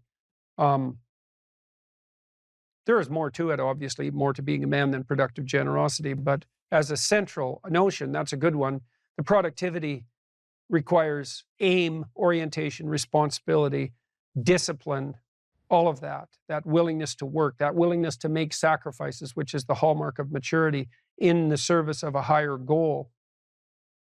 And that responsibility, the productive responsibility, should manifest itself in relationship to the individual. So you should be responsible to yourself and your future self, the community of selves that you are across time. And then you should be responsible for and productive for as many people as you can manage. And so that might be first your intimate partner, your wife, second your parents, your siblings, your children, maybe your children primarily, although, there's a trade-off there with your wife. Then your local community, then your broader community. You want to take on all that responsibility if you can, in a sense that's both productive and generous. That gives you something to do. Justify your miserable life to yourself and everyone else. And you need to do that. It orients you solidly in the world if you do that. And it gives you a dragon to fight, a real one. And that's where the gold is. So, as everyone has known forever, and as we continue to remind ourselves, how should you arm yourself? Well, that's kind of what a humanities education teaches you to some degree. Arm yourself with words. Be precise in your language. Right? Say what you mean. Read great men and great women. Make yourself literate. Get your tongue in order. Get it under your own control. Get rid of the ums and the likes and the you knows and the pauses. And get rid of everything you say that you only say to impress other people. And just see if you can say what you believe to be true. That's an adventure. That's the thing about the truth, If you aren't speaking the truth, well, you got to ask yourself, if you're not speaking the truth, who is it that's talking? If you're saying something that you do not believe to be true, it's not you talking. It's something else. It might be the part of you that wants to manipulate, the other person into delivering what you think you want from them. Well, what is that spirit of manipulation that you've allowed to possess you? It's not you. Let's say you decide to live your whole life in that instrumental manner. You're going to craft your words like the student who says, well, I'm going to write what the professor wants to hear so I get the grade. It's like, well, you just turn yourself into that. Well, who is it that's doing that manipulating? It's not you, because those aren't your words. So even if you get the grade, it's not you that got the grade. It's the false you. It's the manipulative you. So you do that your whole life. You don't have your life. And then you think, well, God, that was a miserable life. I manipulated everybody. They were so damn stupid. They were sucked in by it. They're all contemptible. Everyone does it, you know, which they don't, by the way. And so that's a pathway to bitterness. Partly because if you're a manipulator and you use your language falsely, you don't live your own life. You live the life of whatever possesses you when you think it's you manipulating. And so you live the life of the spirit of manipulation. And there's no difference between that in some fundamental sense and demonic possession. So if that's what you want, go right ahead. But what you miss is the adventure of your own life. You know, because if you say what you think, this is a really important thing to understand. You have no idea what will happen if all you do is say what you think. Because you have to let go of everything. Just to do that, you have to assume that there isn't anything better that can happen than what happens if you tell the truth, no matter what happens. Because you say, you know, I'll tell the truth and I get in trouble. It's like, well, is that good or bad? Well, it's not so good when it's happening. When you get in trouble, that can be devastating. But in the medium term or the long term, I mean, in my situation, I've gotten in trouble plenty of times for things I've said. And many times I thought, you know, that was fatal. That was the end. I said something or it was misinterpreted. But often I said something that you know, I was going to get taken out. I was going to get canceled. And that was the end of my reputation. And every single time, and I hope partly because I didn't say things that I didn't think were true, every single time it switched around. And so eventually the cancellation attempt not only failed, but massively backfired. But man, living in that gap between when the pressure was on, let's say, and it turned around, that wasn't pleasant. But it's certainly adventurous because you don't know what's going to happen. And maybe that is the adventure of your life, right? Imagine that the world was constituted so that the true adventure of your life emerged as a consequence of truth in speech and action. Because that would be reflective of the real you, so it would be you living.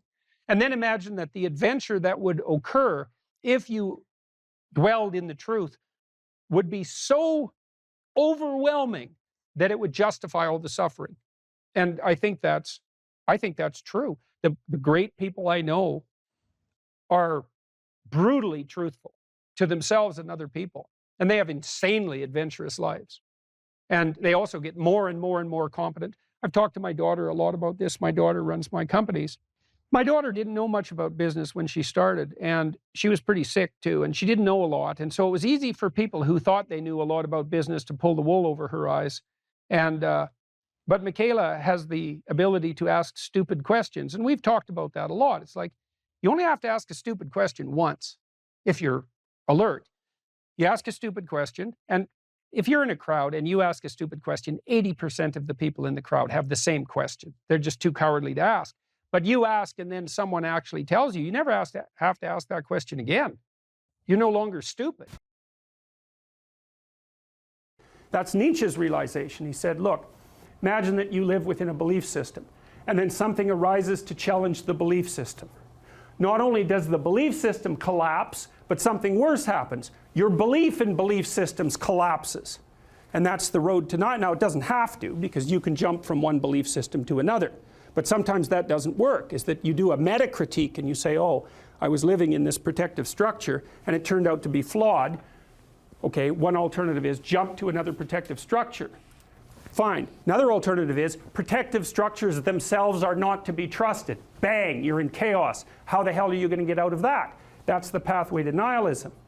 Well, you can work your way through that. That's difficult. Or you can do what Jung would regard as a soul-damaging move, and you can sacrifice your new knowledge and re-identify with something rigid and restricted, which is what I would say is happening to some degree with the people in Europe who are turning to a regressive nationalism as an alternative to the current state of chaos. It's like, I know that people need to identify with local groups. I understand that.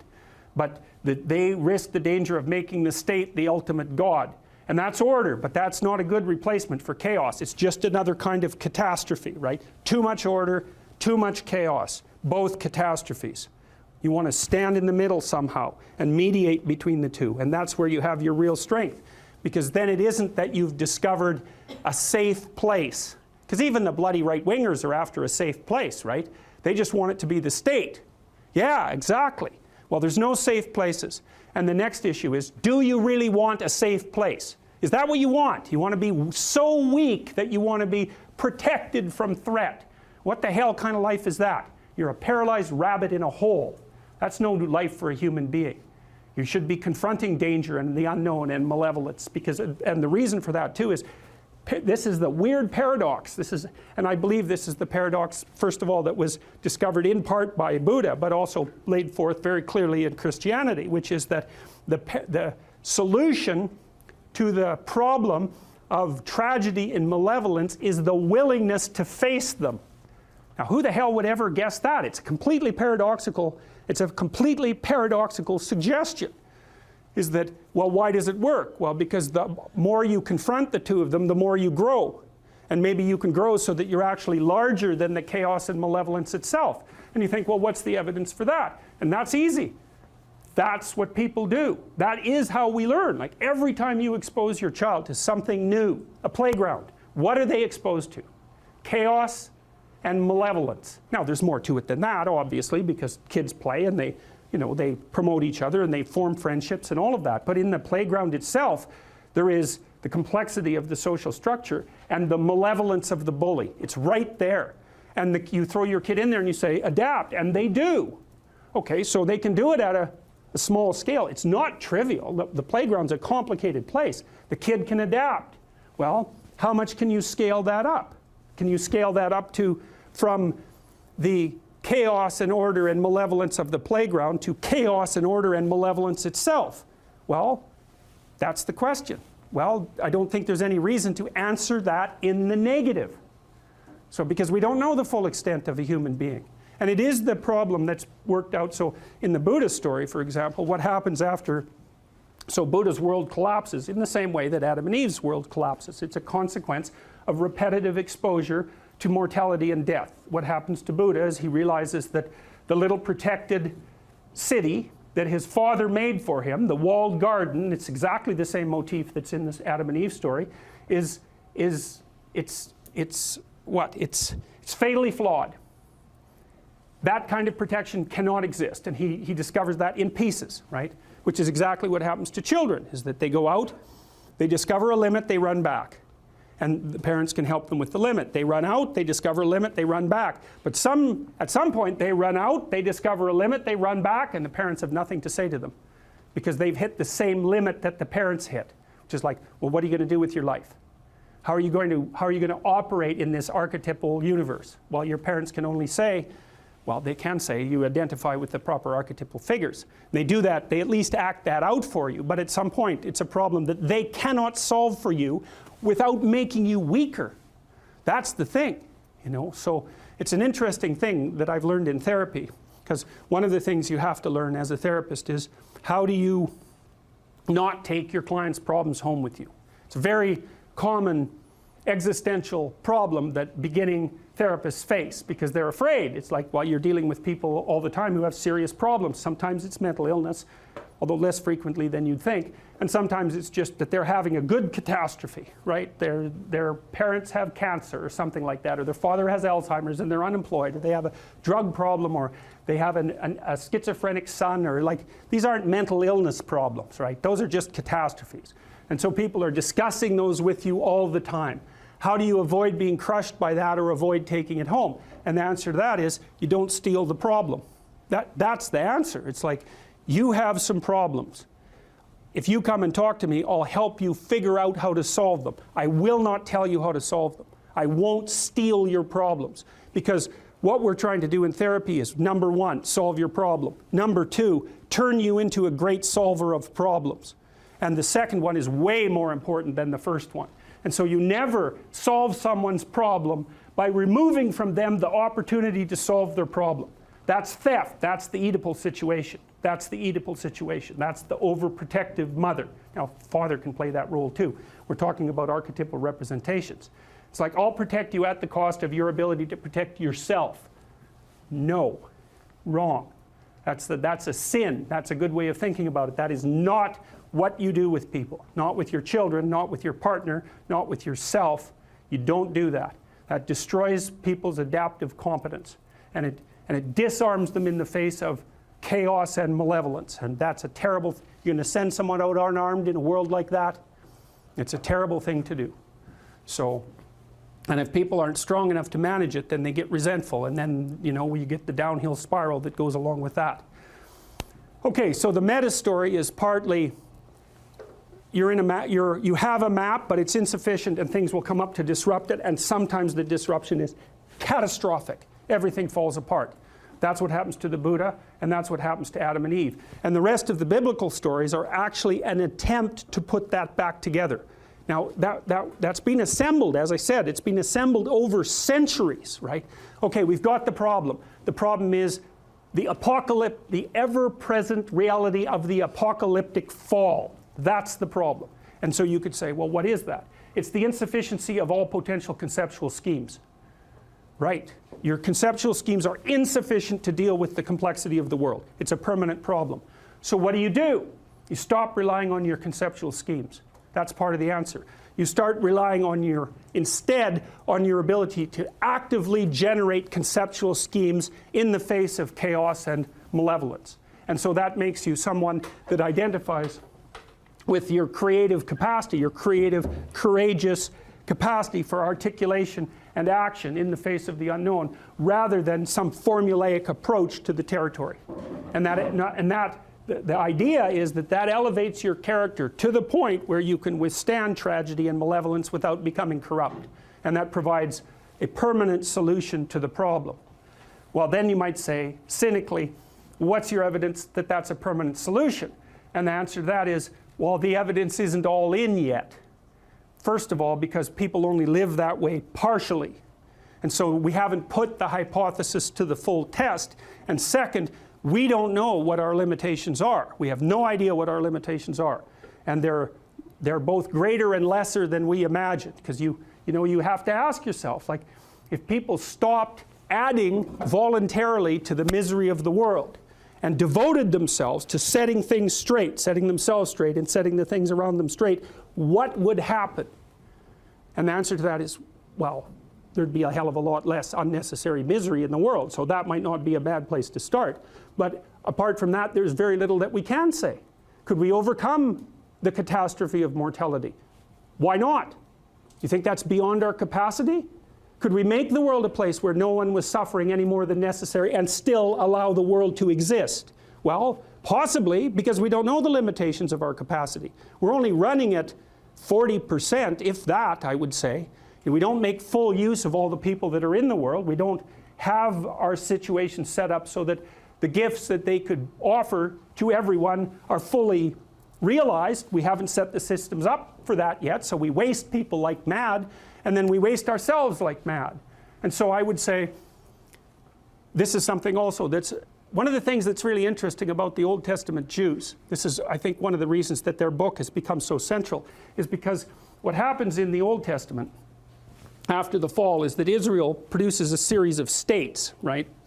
Rise of state and then a fall, and then a rise of another state and then a fall. So it's the same thing, except it's happening at a political level. The political state rises, it gets corrupt, it falls. It rises out of the ashes again, gets corrupt, and falls. I think that happens 6 times in the Old Testament. And one of the things that's very interesting is the reaction of the Jews. They always say, it was our fault. Instead of taking the Cain and Abel route, and I'm going to tell you the Cain and Abel story right away. Instead of taking the Cain and Abel route, they always say, if the state collapsed, it was because we did something wrong. That's very different than saying, you know, it's arbitrary fate. It's the nature of arbitrary fate, or the structure of reality, that we're doomed to collapse into chaos, and that's an indication of the corruption of being. Well, you can take that route if you want. It's the corruption of being. Well, good luck with that. So what are you going to do about that? That's easy. You'll start to work for the destruction of being. That's what you will do. The alternative is to say, this terrible thing happened and somehow it's my fault. Well, at least that opens you up the pathway to doing something about it, and maybe it's actually the case. Maybe terrible things happen because you're just not who you should be. At least it's you know that's true to some degree, right? You know it. Because things happen to you all the time and you think, well, you know, if I just would have played that game straight, if I would have put this thing in order, that wouldn't have happened. It's like, okay, fine. What's the ultimate extent of that? Dostoevsky said at one point that every human being was not only responsible for everything that happened to him or her, but also simultaneously responsible for everything that happened to everyone else. Now I would say it's almost a hallucinogenic idea, right? It's a transcendent idea, and it can go very wrong. Sometimes depressed people, for example, get hyper responsible for what's happened and it just crushes them. And so it's a mode of thinking that can produce its attendant pathologies. But there's something about it that's metaphysically true. Well, this is a strange one. I don't know about you people from Sydney. So it's from Kathy Newman, which strikes me as somewhat unlikely. And it's got 164 upvotes, which is quite a few upvotes. It hurt when you destroyed me on ABC. Now, I don't know if that's referring to last night or so many months ago, but I have enrolled in university to get my facts right. Yeah, well, that probably won't work.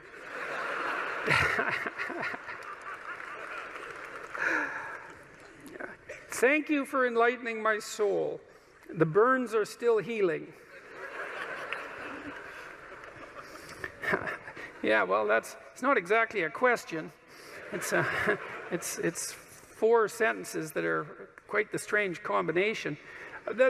I would say something about the burns are still healing. You know, I mean, Nietzsche said that you could tell much about a man's character by how much truth he could tolerate, which is very interesting. You know, there's an idea in the great Western tradition that the truth is the way and the path of life, and that no one comes to the Father except through the truth. And I believe that to be the case, because I don't think that you can manifest who you are without the truth. And so I think it's literally and metaphorically true that the pathway to who you could be if you were completely who you were is through the truth. And I would say, and so the truth does set you free, but the problem is that it destroys everything that isn't worthy in you as it sets you free, and that's a process of burning. And it's painful because you cling to what you shouldn't be, partly out of pride and partly out of ignorance and partly out of laziness, and so then you encounter something true, and you all know this perfectly well, because when was the last time that you learned something important that wasn't a blow of some sort, you know? And it's often you look back at your life and you think, oh God, I really learned something there. I wouldn't want to do that again, but it really changed my life. I mean, sometimes it can really destroy you, you know, an encounter with the truth, and you never really recover. But now and then something comes along and straightens you out, and a lot of you has to go. A lot of you has to burn away, you know, and I suppose in some sense the idea is that everything about you that isn't worthy is to be put into the flames. And that's another reason to be not so casual about claiming what you believe, because it isn't something that you undertake without due caution. You know, I learned when I was a kid, about 25 or so, a little older than a kid, that almost everything that I said was one form of lie or another. And I wasn't any worse I would say, than the people that I was associating with, or any better. And the lies were manifold. You know, they were attempts to win arguments for the sake of winning the argument. That might be one. Attempts to indicate my intellectual prowess when there were competitions of that sort. Maybe just the sheer pleasure of engaging in an intellectual argument and winning. My inability to distinguish between ideas that I had read and incorporated because I had read but hadn't realized that I hadn't yet earned the right to use, all of that. And, you know, I had this experience that lasted a long time. Well, I would say it's really never gone away. And I think this was the awakening of my conscience, essentially. And I didn't realize this until much later when I was reading Socrates' Apology. This voice, for lack of a better word, made itself manifest inside me, and it said every time I said something that wasn't true, and that's usually what it said. That's not true. You don't believe that. Or there was a sensation that was associated with it. I don't think this is that uncommon, you know. I asked my psychology classes for many years in a row if they had an experience, that they had a voice in their head, let's say, it's a metaphor, or a feeling that communicated to them when they were about to do something wrong. And it was universally the case that people agreed with one of those statements or another. And the other thing I would ask is, well, do you always listen to it? And of course the answer to that was definitely no. But that's also very interesting, you know, that you can have this faculty, this conscience. This seems to me to be very tightly associated with the idea of free will, is that you can have this internal voice, this daemon, the root word for democracy. Oh yes, I didn't finish that story. So yes, well, it's important. Well, so Socrates' daemon told him it was his moral guide. And democracy appears to be predicated on the idea that the polity will function if people attend to their consciences. That's the overlap of those conceptualizations. And well, first of all, I think that's the case, you know, and it makes a certain amount of logical sense. I mean, if we assume that the political state is something like the emergent consequence of the decisions of all its citizens, we would assume that the wiser the decisions of the citizens, the more upright and functional the state. I can't see how it could be any other way. And perhaps those who are the most upright, who listen to their consciences more carefully, even play a disproportionately powerful role. It's certainly possible. So, anyways, back to truth. Well, you know, I learned that so much of what I was doing was false. And I think I learned this. See, there's a reason that this came to me so clearly. I was trying to understand why people did terrible things. And I was really concentrating on the terrible, terrible things that people do. And I was interested in Auschwitz, for example, and not as a political phenomenon, but as a psychological phenomenon. I was curious about how you could be an Auschwitz guard. And I wasn't really curious about how you could be one, because, well, you could be one, of course. I was more curious about how I could be one, being such a good person as I thought I was. But I also knew that many people did many terrible things during the 20th century, and the idea that I was somehow better than them, or that I should assume a priori that I was better than them, and that I wouldn't have made the same choices or worse had I been in the same situation, was a very, very, very dangerous supposition. And in fact, a sufficiently dangerous supposition to bring about the very danger that I assumed was worth avoiding. I had this idea, you know, that what had happened, especially in Nazi Germany, but also in the Soviet Union, shouldn't happen again. That what we needed to do, because of what happened in the 20th century, especially because we also managed to create hydrogen bombs, that it was that we had become so technologically powerful that there wasn't time for that anymore, that time for that was over, and that we really needed to understand why it happened, and that perhaps we could go deep enough in that understanding, which is, I think, what happens when you go deep into understanding, so that you could stop it. Because if you understand a problem, maybe you can solve it, you know, and at least in part, I came to believe that the problem was, as Solzhenitsyn said, that the problem is that the line between good and evil runs down every human heart. And I was reading Jung at the same time, you know, and he believed that the human soul was a tree whose roots grew all the way to hell, and believed also that in the full investigation of the shadow, which was the dark side of the human psyche, was that it was bottomless, essentially, that it was like an experience of hell. And that also struck me as true.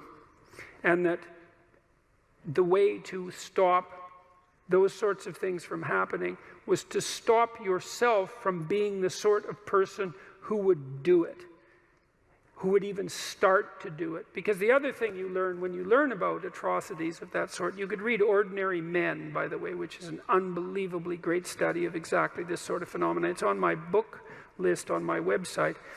It's about a group of German policemen who were turned into brutal murderers over a period of months when they went into Poland after the Germans had marched through. And they were just ordinary middle-class men. And they weren't forced into this by their leadership, by the way, either, which is one of the things that makes the book so interesting. So for me, it was a matter of understanding that if we want this sort of thing to not happen anymore, then we have to start to become the sort of people who wouldn't do it, which seems rather self-evident, all things considered, unless, you know, you believe that we're the pawns of social forces, for example, like the Marxists do. And I don't believe that, because we're also the creator of social forces. And we're also capable of standing up to social forces, because I would say the individual is more powerful than the social force, all things considered, interestingly enough.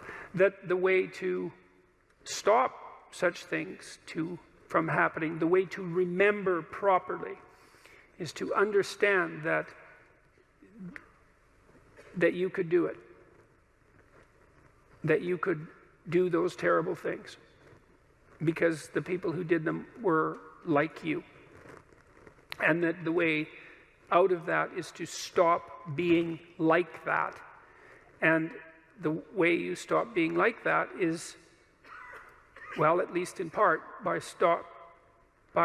ceasing to tell yourself lies that you don't believe in, and that you know you shouldn't act out. And, you know, and that's made a huge difference in my life, for better or for worse. I mean, it was a very uncanny experience, I would say, because it's very discombobulating to experience yourself as